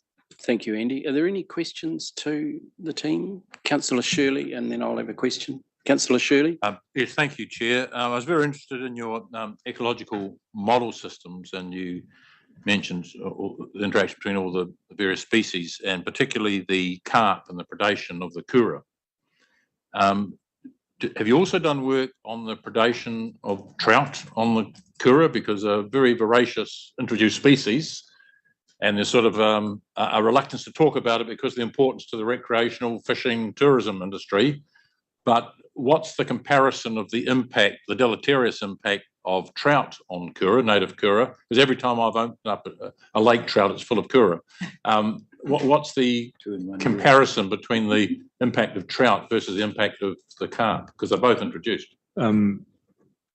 So I guess you pointed out quite rightly that the adult trout are eating juvenile kura. I can't tell you exactly what the relative proportion of that diet is in the Te Arawa lakes, unfortunately. I don't think we've done enough work recently on that to fully understand that. I can probably point to a difference in the way trout population is managed very carefully in the Te Arawa lakes. So the population is controlled, and therefore the assumption could be made that the effects on kura is also controlled, compared to catfish, which is a population that has developed a self-sustainable population almost to carrying capacity. So that means they are completely uncontrolled, building up a biomass that now has an uncontrolled effect on kura populations. So from that perspective, I think there is a clear difference, but I can't tell you exactly how much that difference is here. Andy? I'll just add there, Ian Kusabs does our kura monitoring for us across all of the lakes. And since the introduction of the catfish to the lakes, the kura populations dropped by greater than 95%. So trout were there for a long time before that. So they were perhaps having an effect, but nowhere near the impact of the catfish. And so those numbers have been the trigger for us to develop that idea with the artificial habitats and artificial reefs more closely. Otherwise, kura are going to be under stress a lot more. Councillor McMillan. Thank you. So much information. My tiny brain is spinning. You mentioned the open source. Is that standard for your research, or is that unique to that particular project? I don't think it's unique to our project, but it's uncommon. And we have had to endure quite a bit of criticism for our open source philosophy. A lot of the modeling tools for managing aquatic ecosystems are commercial products as a business model, and we are trying to shift that that paradigm. Yeah. So that getting that project funded wasn't without challenges. Yeah. Yeah, I can imagine. Yeah, because people want to. It's interesting in the tech world. It's kind of really taken off, but other industries are a bit more. Yeah. And I just had one more question around the catchment land management practices and our kind of tailing off of our nitrogen buyback program, and whether you think that ultimately land retirement, i.e. farms not being, say a dairy farm not being a dairy farm anymore, is the only way we're really going to achieve in some of those critical areas that I can't remember who it was saying they could pinpoint those critical land use areas. Hotspots or hot moments. Yes, you yes, call yes. them. That sound good. Yeah. Yeah. So, do you think that's the ultimate only way we're going to really realistically achieve this? So I don't think there's a way to sugarcoat some of the changes needed to achieve some of the aspirational targets that community has set, especially for places like the Little Waihi Estuary. And land use changes will have to be part of that discussion. What that land use change looks like, will look like, I don't know yet. And I think that's also a discussion that I think some of the catchment managers in the Bethlehem Regional Council should probably lead. Retiring land will be in some areas something that needs to be considered very, very seriously, depending on the targets set for those receiving environments. So that's sort of evading your question a little bit, I think. No, that's good. Yeah, thank you. Thanks. Just a question for me. You've got Dr. Professor Warwick Vincent's recommendations, 25 recommendations on page 174, 175, and he's listed them with a priority. But Andy, I'm wondering for us mere mortals, could you just do a sort of a hitchhiker's guide, layman's to debrief us on and just explain those in layman's terms, because some of them I don't understand. Going forward, I'd like you to do that for us, because I just can't get my head around some of the language and the impacts. And also the next question from me, has he highlighted something that we are not doing in those recommendations that we should be doing in terms of lake restoration? Are we doing everything we can? That's the question our community wants to know in terms of restoration of our lakes. Okay, well, the first thing I'll point out is that when we last did the science review, we had 48 recommendations. Yep. And partway through that 5-year period, we're thinking, holy smoke, how are we going to get through all of this and resource it and so on? So there wasn't a hope in heck of getting through 48 detailed recommendations. And some of them were just almost the authors just threw in a good idea. And so we kind of were a lot more strict about this time, Dennis, and working with Warwick. And we weeded them out and made sure we were doing things that were necessary to do. So we think that we are targeting the things that are necessary. And then secondly, we prioritise them, because it's not even likely that we'll have enough resourcing to do all of those recommendations there. And so I think in the cover report and at the end of the table, it says we prioritise them into high, medium, low, and the high recommendations are those recommendations which we're committed to doing. We think they're very important to do, and we're committed to resourcing those. And if they're medium or low, then those are the types of recommendations that could possibly get picked up if funding or resourcing becomes available, and they may well turn into something like a master's student project, and they'll be worthwhile science projects, but they're not vital for the management of our program. If I was just to perhaps go through a few of those high profile so the high high priority priority. ones, yeah. And so you can see the first four are high priority. The first one there is one that Dennis mentioned, I think, earlier on in his presentation around the long-term improvement of water quality in Lake Rotorua. And so the question I think Dennis was talking about at that point was, when you look at the more recent period and looking at the graph that he presented and the algal bloom that James Derrett highlighted, people might say, well, the water quality is declining. And if you look at a 5-year period trend, you may see that the water quality has declined for a short period of time. So it's trying to understand that, I think, in more detail, Dennis, isn't it? If we went on to the next one there, the reduce the influence of interannual variability in the TLI measurements and triggering action on the on lake restoration. That's a project which we're actually well into now. And it's sort of like going again, looking at the graph that Dennis presented earlier, and going, we've got sometimes when the lake is in a blue, and sometimes when it's in the the orange or the beige colour, and it's like going, is this serious when it's in the beige colour? How serious is it, and how far should we allow it to go into there before we take some actions? And it's trying to give a clear indication to the science team and to the council here as to if it goes into the beige colour, when should we trigger some more science investigations to try and understand better what's gone on that year, and also trying to understand, well, are there more actions that we should be taking on that lake? So it's kind of putting some trigger points in there to give you and the community more confidence that we are having regard for the water quality changes of the lake through or year by year.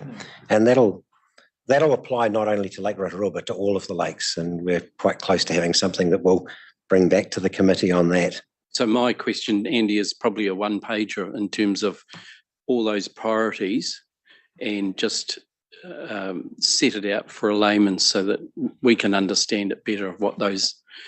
Sure, yeah, that's the best way to do it, I think. And I was just going to highlight one on the second page there. Yep.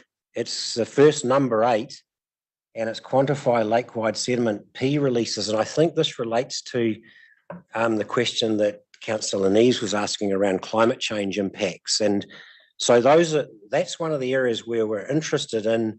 There was work done in the early 2000s by a PhD student, David Berger, looking at how much phosphorus comes from the sediment as the lake stratifies over the summer period and then mixes again, and what's the impact of that. And we're wanting to know, well, is there less phosphorus in those lake sediments now?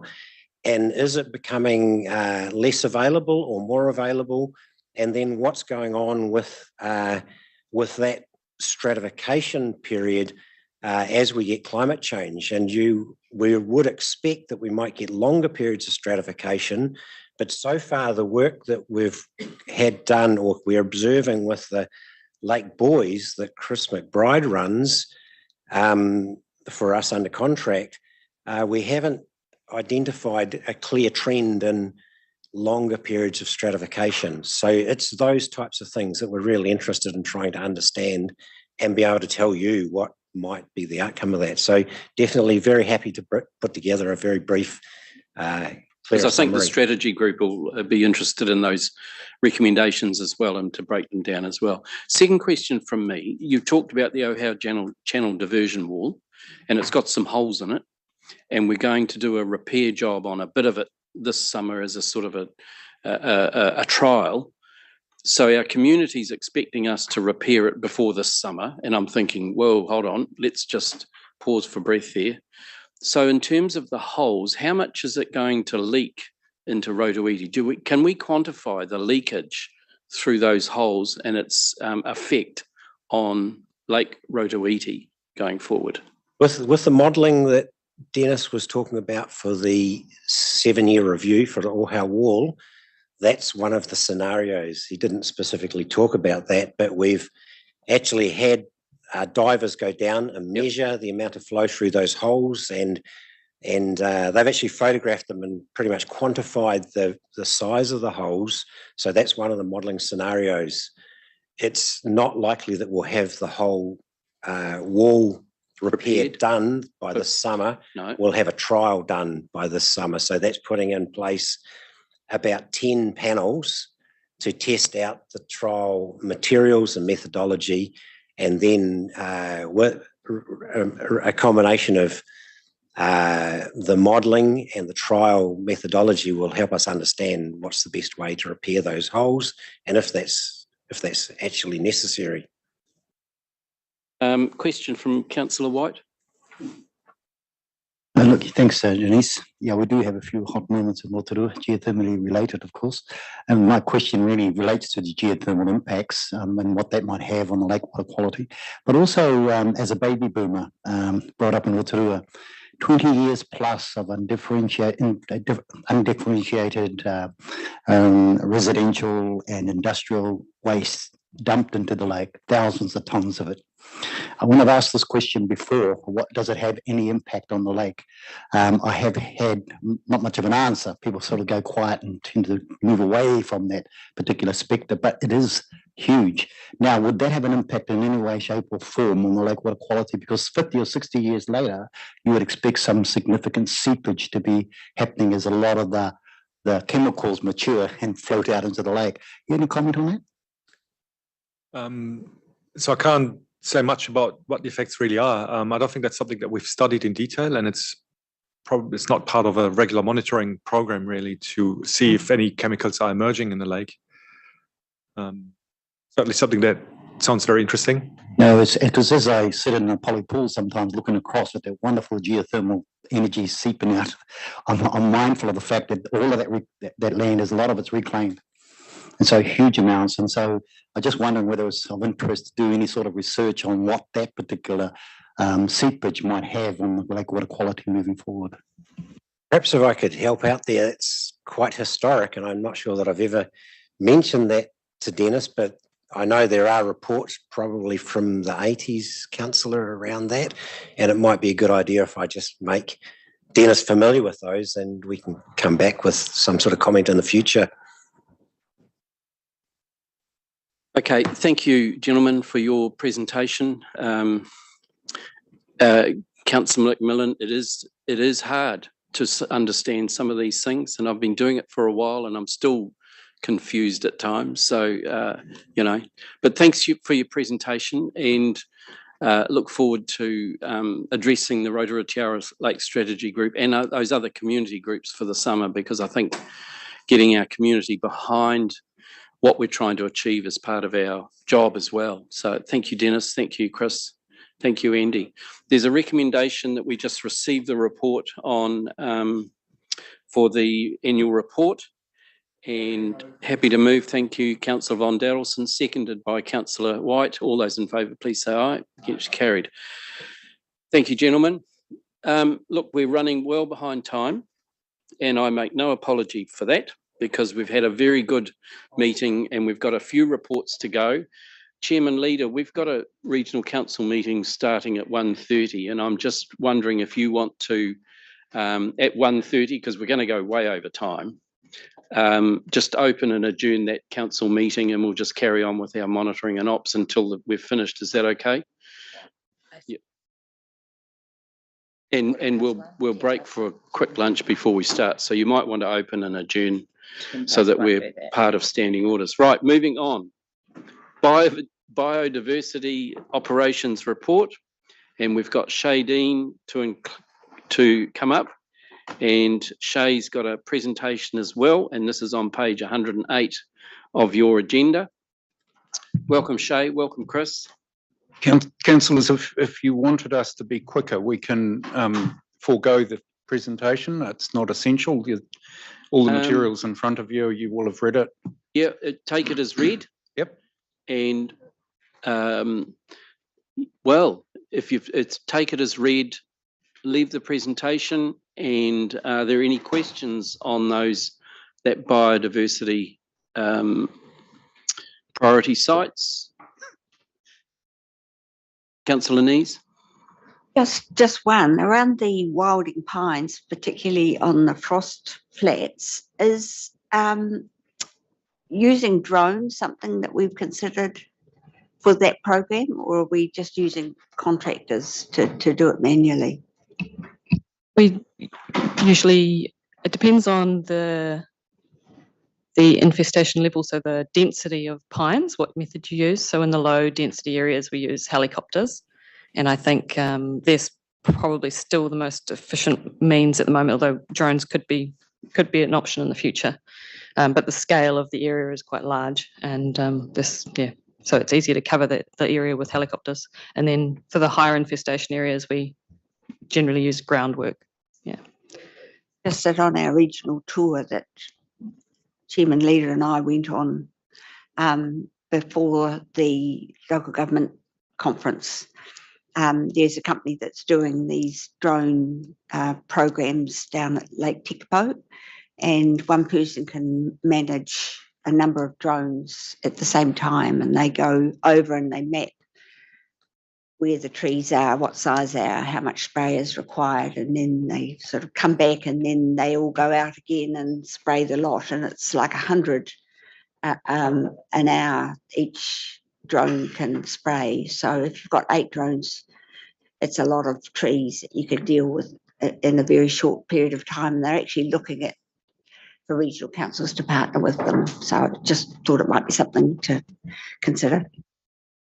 Okay, there's a resolution on page 108. We just received the report. Thank you, Shay. And would somebody like to move the report? Councillor Councillor McMillan. So just about the last bullet point about the possible development biodiversity credit system. So I'm just wondering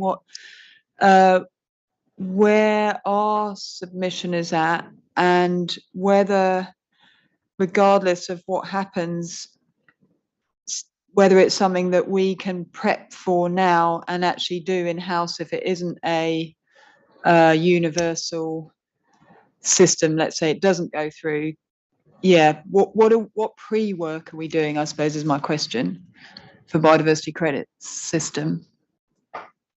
I personally haven't had any involvement in the draft submission to date. It's been Santiago Bermeo. I think PIM has, so.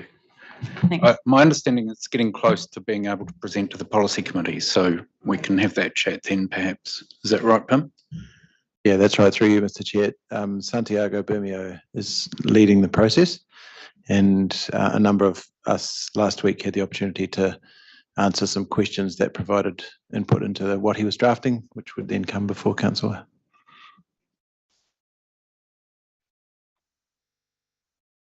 So thank you, Shay. Thank you, Chris. Thank you, Pim. Can I have a mover and seconder to receive the biodiversity operations report, please? Councillor McMillan, seconded by Councillor Scott. All those in favour, please say aye. Against, carried. Update on the Rotorua, Lake Rotorua incentive scheme. We've got Rosemary Cross and Helen Cray coming forward. This is on page 119. Take it as read. And a lot of the work that Rosemary was presenting is very much what Dennis talked about in terms of the integrated framework. Rosemary, over to you. So I'm also aware, Councillor Winters, that some members in the room have already seen this presentation. Yep.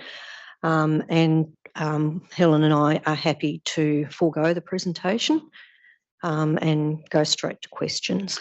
So I guess you'll be coming back to us through the long-term plan and into our workshops about ongoing work that we need to do to get to A, to 50 tonnes and then B, to 100 tonnes. That's so correct. You'll be presenting to us again? Yes, and I'd just like to make the point that we're actually not winding back the incentive scheme. You know, we're very much committed to reaching our 100 tonnes if we possibly can. Yep. So it's still all systems go. Thank you. So questions to Rosemary and Helen from Chairman Leader and Councillor Nees, Chair Leader. My only request, Chairman, through you, is your commentary in terms of the incentive scheme. You know that it's still under pressure, and I'd suggest that bite the bullet and go to your last solution in there.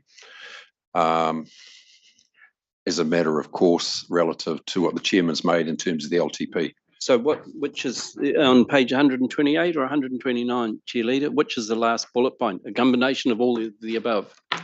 No? The bullet point I was referring to is have a really pragmatic discussion about purchasing an entity.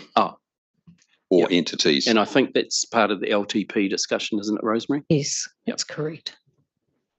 Councillor Nees, thank you, Just- Chair. Just about that, we received the hearings panel for the Rotorua Future Development Strategy received a submission from a gentleman that owns the McPetridge farm. Yes. And his modelling showed that retiring his dairy farm and putting his land into a subdivision would more than offset any additional emissions from traffic from people travelling into Rotorua or not. And I just wondered whether or not that's someone that you've been having discussions with. Obviously, he is quite keen to change the land use on his farm. Yes, we have had discussions with that particular landowner. However, our concern is that he is keener on trading nitrogen with other landowners who will be short of nitrogen come 2032. He's more keen to do that than to sell nitrogen to the incentive scheme. So we're really quite reluctant to throw our support behind that particular subdivision because, as a dairy farmer, he has received a high allocation and we need those dairy farmers that have those high allocations to do their bit for the incentive scheme. I think I've highlighted in my report the contribution that Māori landowners have made towards the incentive scheme, and even though they own only about 25% of land in the catchment, they have contributed 57% of the incentives target to date. And I think we're kind of looking at that sort of commitment from our private landowners as well to reach our target. Councillor White. Tēnā koroa, great to see you two again. Obviously I have a bit of some experience on the ground in the incentive program with the 19 tonnes that was achieved. At that time we had a board chaired by Councillor Brunnings, and I was looking after the on the ground interrogation, I suppose, interacting with the farmers. One of the things that I remember was building trust with the farmers was quite difficult. Lots of coffee, lots of tea, and lots of after-hour calls, and also, because bluntly, they did have little trust in the system. A lot of them were in pain at that time, and looking for ways out. Or certainty, I found, was something that was always on their minds. They were so uncertain. Land values were crashing in the context of losing, the $10,000 per hectare on the value of their farms, and banks were causing all sorts of challenges for them. So, what has changed, Rosemary, in the context of the last 4 or 5 years? Has there been an attitude swing? Yes, I think there's certainly been an acceptance that change is necessary to achieve the target. However, I believe that change is more intergenerational, and that's what we're finding, that the children of landowners with high allocations are actually running the process for their parents, but it takes a long time. We've had, as you would know, Councillor, we have had landowners that have been considering selling to incentives for 6 or 7 years that we still haven't managed to get over the line.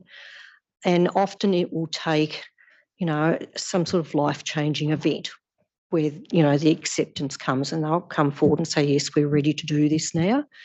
And I think it's a matter of being patient. I think, I believe that we can achieve 50 tonnes. I think there may be another 50 tonnes out there, but it will take time. And I suppose the issue around intergenerational explains why probably the Māori participation is higher. The land's not for sale. They are intergenerational, so can come to the table a lot easier, a lot quicker, and take some advantage of what's on offer. At the same time, maintain their land in perpetuity, which is what I think makes the difference for them. Yep. No further questions. Okay, there's a resolution on page 190. We just received the report. Happy to move Councillor White.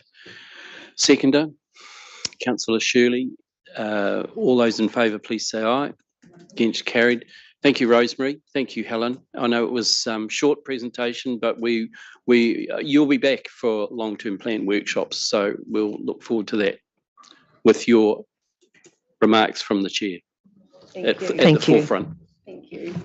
Right, moving on to Mr. Newman and Baptiste Natal.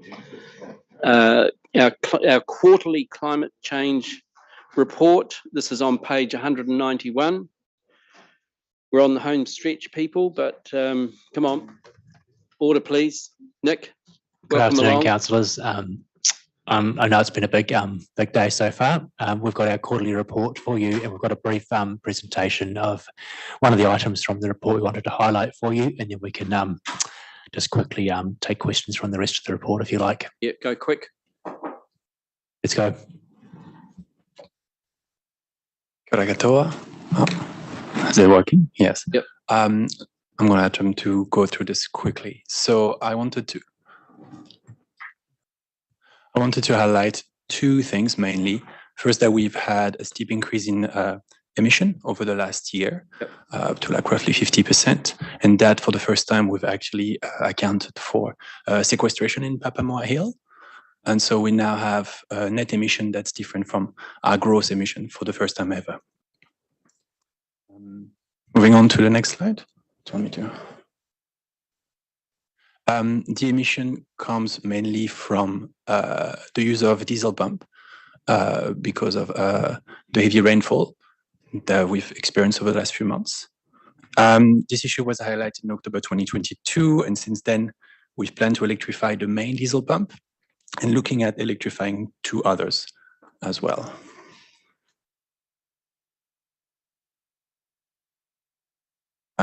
We are still working on reducing our emissions overall.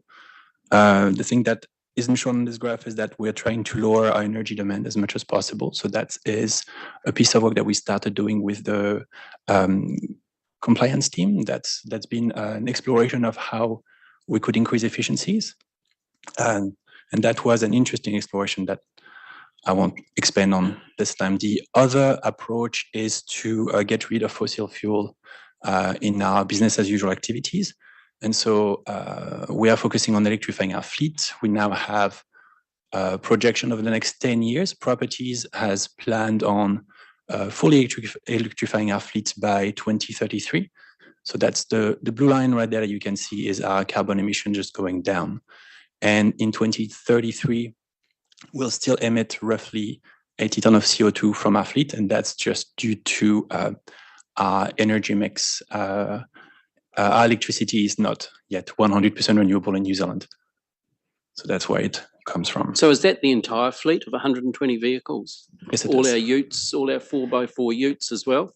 Absolutely. So we are slowed down because EV utes are not going to be available on the market until 2026. Yeah, I was going to say. And so that's why this line, this blue line, gets steeper only after that period.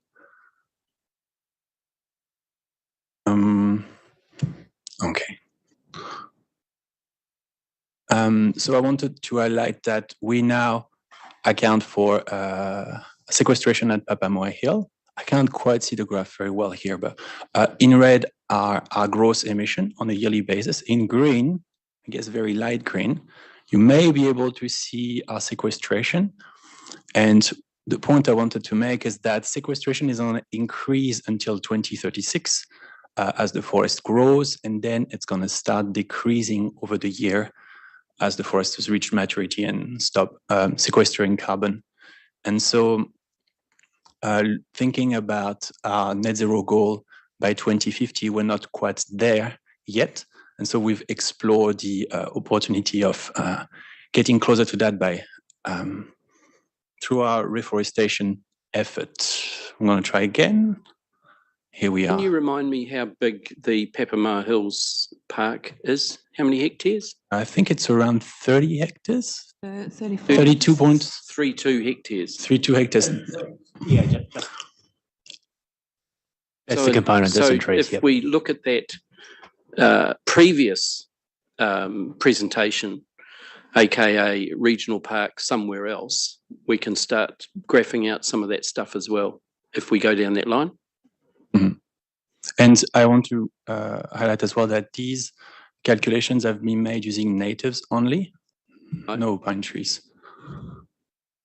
So sorry to interrupt, Chair, but the real important thing is here, whilst the park might be 32 hectares, what's the planted effective area, isn't it? Said 32 That's the hectares. planted The area. planted, It's the Yeah. planted I area. think What's it's the- 135, the actual Okay. park, yeah. 135 Yeah. hectares in total, 32 hectares planted in natives. yeah, and that takes into account the planting that will occur in the next 2 to 4 years, I think, so up to 2027.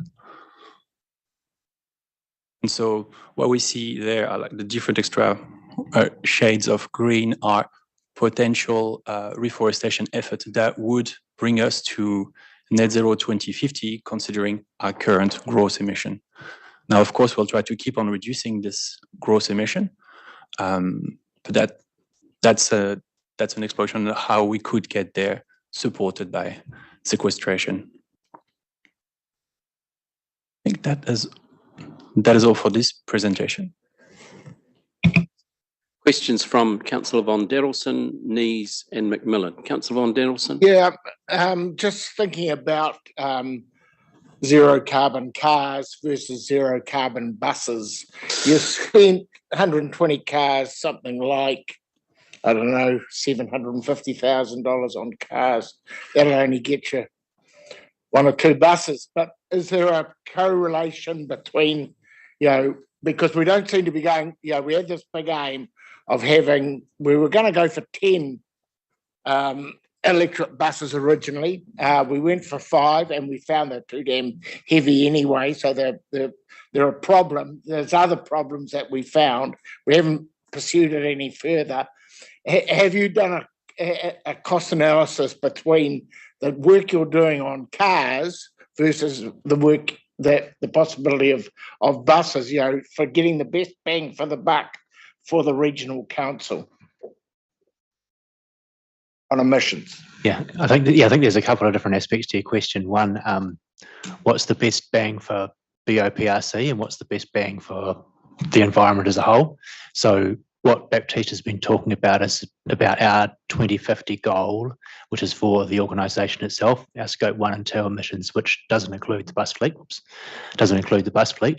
But the question about our electric buses, then how do they stack up against electric cars? And I don't know what the figures are on that, but my thing would be a full bus, because if it's full, it's taking cars off the road. That's the key, I think, is the full bus, as opposed to what's powering the bus necessarily. That's great if it's electric, and it needs to be after 2025 in terms of new purchases, but getting those buses full is the best thing for the environment. Councillor Nees? Just a comment, really. The fact that unintended consequences of extreme weather events, i.e. lots of rain, has led us to increase our emissions because we had to use diesel pumps. And I'm also considering the likes of the forest fires overseas, where there has been so much loss of forests, and I would imagine a huge amount of carbon has been emitted to the atmosphere. And I sort of wonder whether it's a really weird sort of spiral that we're finding ourselves in as we get hotter and hotter and things dry out, we get bigger fires, we get more carbon, and it's mitigating or wiping out anything that we've been trying to fix. I just feeling all a bit depressed at the moment, I'm sorry. Just a reflection on that, with Baptiste had that slide with the green coming out the bottom and the red staying flat at the top. We shouldn't be just relying on afforestation and sequestration to balance the books. you know, we need to keep, because things might happen like a fire, etc. We need to keep those emissions chunking down. Yeah. Councillor McMillan, Scott, and then Shirley, and then we'll call it a day. Councillor McMillan. Yeah, I suppose I'm just thinking about the adaptation piece, and it is something I brought up before. But in terms of just electrifying our pumps, of course, we have to have some pumps, but there may be cases for adaptation with land that actually just cannot be, you know, wants to be a wetland or a salt marsh. We're desperately trying to pump water out of it. It's costing us $3,500 a day in diesel to do that. And where comes the question of we're just band-aiding the inevitable? I mean, I know most of this is targeted rate and private land, but what I'm thinking in a bigger picture sense is how can we assist transitioning farmers to adaptation of land use? So that's one thing. And the other piece into that is, when do we get a report back on blue carbon? Because I know you're doing a piece on that. And I think all these things are interrelated.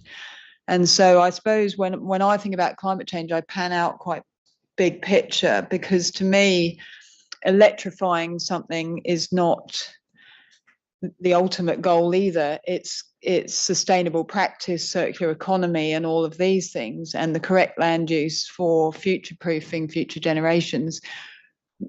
Electrifying is a tool in the toolbox, but it's not the nirvana outcome, right? So yeah, how do we invest into that more? Okay, so a couple of points to a couple of pieces that December is when we get the blue carbon sequestration rates. So possibly not the next time we report to you, but the time after that, we'll be able to bring you what those look like.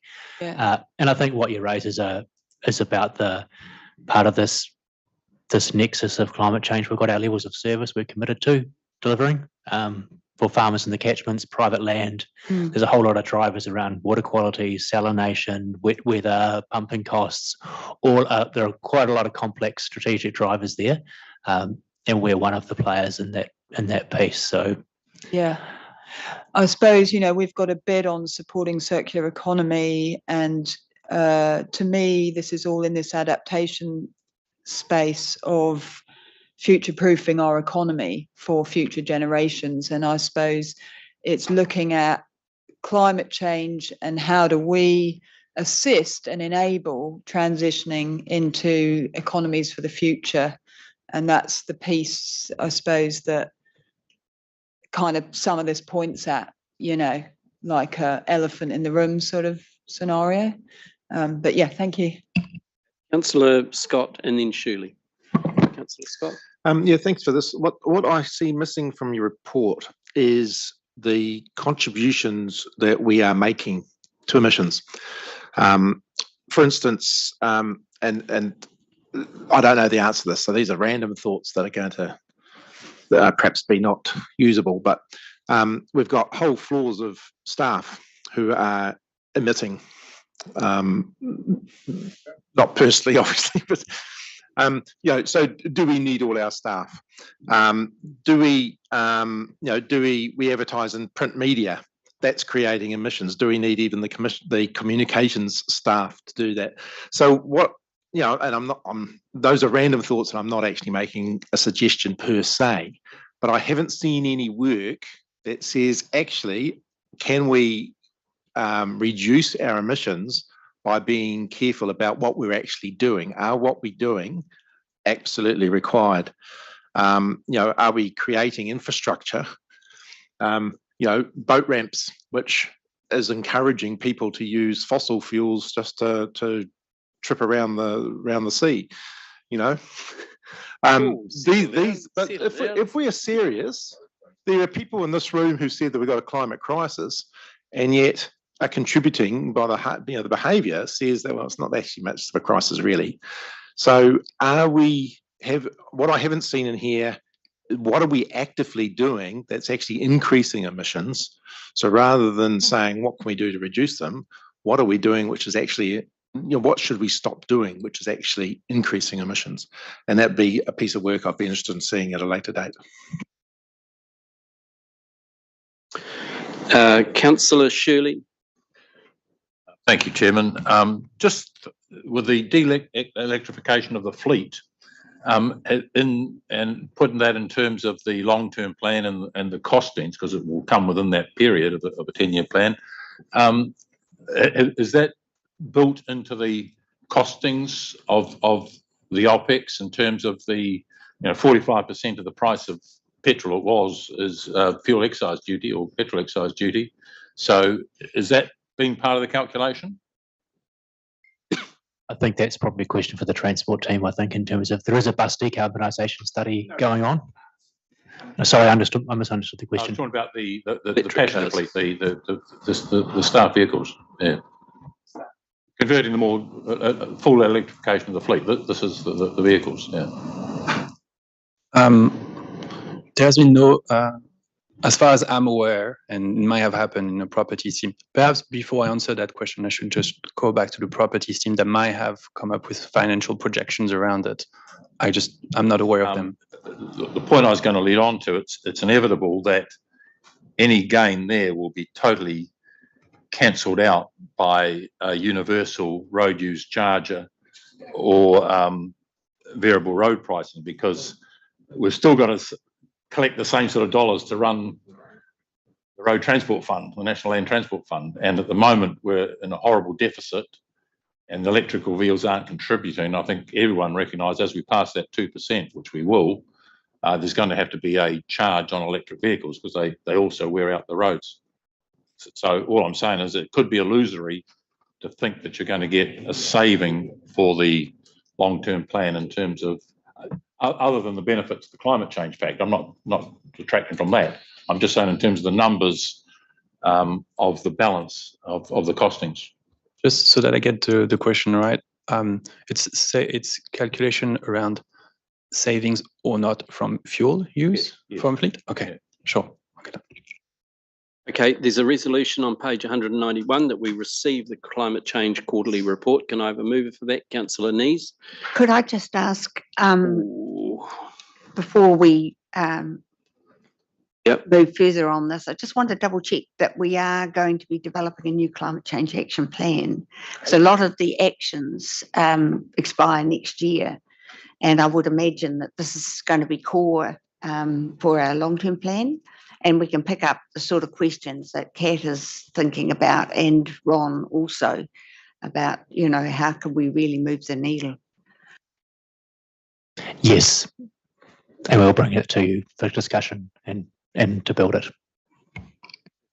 Councillor Nees, are you happy to move the report be received? Councillor McMillan, second. All those in favour, please say aye. Against, carried. Moving on to Environmental Code of Practice for Rivers and Drainage, page 201. Chris, this is you. Any questions to Chris? So this is an annual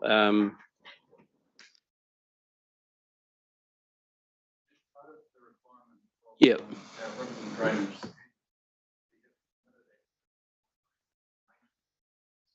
Yep. Part of the deal is yep. And we report on that. So the report's taken as read. Is there happy to move? Councillor Lee? I'll move it, Chair, but in moving it, I must emphasise, don't shackle the Rivers and Drainage team guys by being over-subscriptive or over-prescriptive in terms of what they can do and not do in times of adverse event implementation. You have an adverse event, you've got to give them the latitude and the discretion to make decisions on the fly, as opposed to, as an example, having to get a consent to do something. Yeah, so it won't work. You'll have the community take control of it themselves. We have provision under the RMA for emergency work. So in same through civil defence, we can do emergency works under civil defence, can't we, as well? Yeah. So happy to move, Chair Lee. We receive. But the issue there is, what's your definition of an emergency? Yeah. I just raise it from a pure practical point of view. When someone's got to make an interception in terms of business as usual, give them some latitude to do it, relative to the circumstances. So you're happy to move, Chair? Yep. Seconded by? Somebody happy to second it? Thank you, councillor Crosby. That we received the report for the Environmental Code of Practice for Rivers and Drainage. It's been moved and seconded. All those in favour, please say aye. Against carried. Moving on to Joe at the rates collection update, 216. Thank you, Joe. This report has been read. Yeah, belts and braces now. Yep, and if there's any questions, I'll have to ask those questions. And I put it to Matt, this question. Monthly instalments is not necessarily you divide it by 12. And I think we may have slipped up on telling people that monthly is till the end of the financial year if it starts in September. So it's divided by 9 monthly instalments as opposed to 12 monthly instalments. No, not technically, because you've already paid in July and August at your previous rate. So you are still paying, but it's just the remaining 10 months is the balance. Is the new rate. Is the new rate. Yep. And then that carries through to July and August for next year. So you're always paying 12 months, but it's just 2 of those months will be at the old rate, and then the 10 months will be at the new Right. amount. Can we make sure that is in our correspondence, that it is very clear this is what happens? We did have a diagram on our website, but perhaps Right. we'll just review that and make sure that our communications says that as well. Thank you. Thank you. Mr. Chair, if somebody doesn't sign up until September, they would only have 9 months. Exactly. Yeah, that's what I mean. Yeah. Monthly is not divided by 12, it is divided by 9 or whatever. For new arrangements. Yep. Yeah. So I think that we just needed to clarify that, Joe. Yeah. Yep. Okay. Chair. Yes. Got a question? The 3,400 people who have had either mortgagee or Baycorp advice, what's the process? Because I would imagine most of those people have a mortgage. Do you go to the mortgagee first before you go to Baycorp? So what we do is we determine who holds a mortgage and who doesn't, and then the notification goes to the mortgage holder, and the notification goes to Baycorp, depending on the circumstance of the property. So what's the split between that 3,400 people? I would have to get that from Charlie Broddick. He holds that data. He just supplied the overall data for me. Okay. Any other questions to Joe? Right, there's a resolution that we just received the report on the rates collection update. Happy to move councillor Nees, happy to second councillor Shirley. Further discussion, I'll put that resolution, all those in favour, please say aye. Against carried. Right. 129, Amanda. We'll call it a day.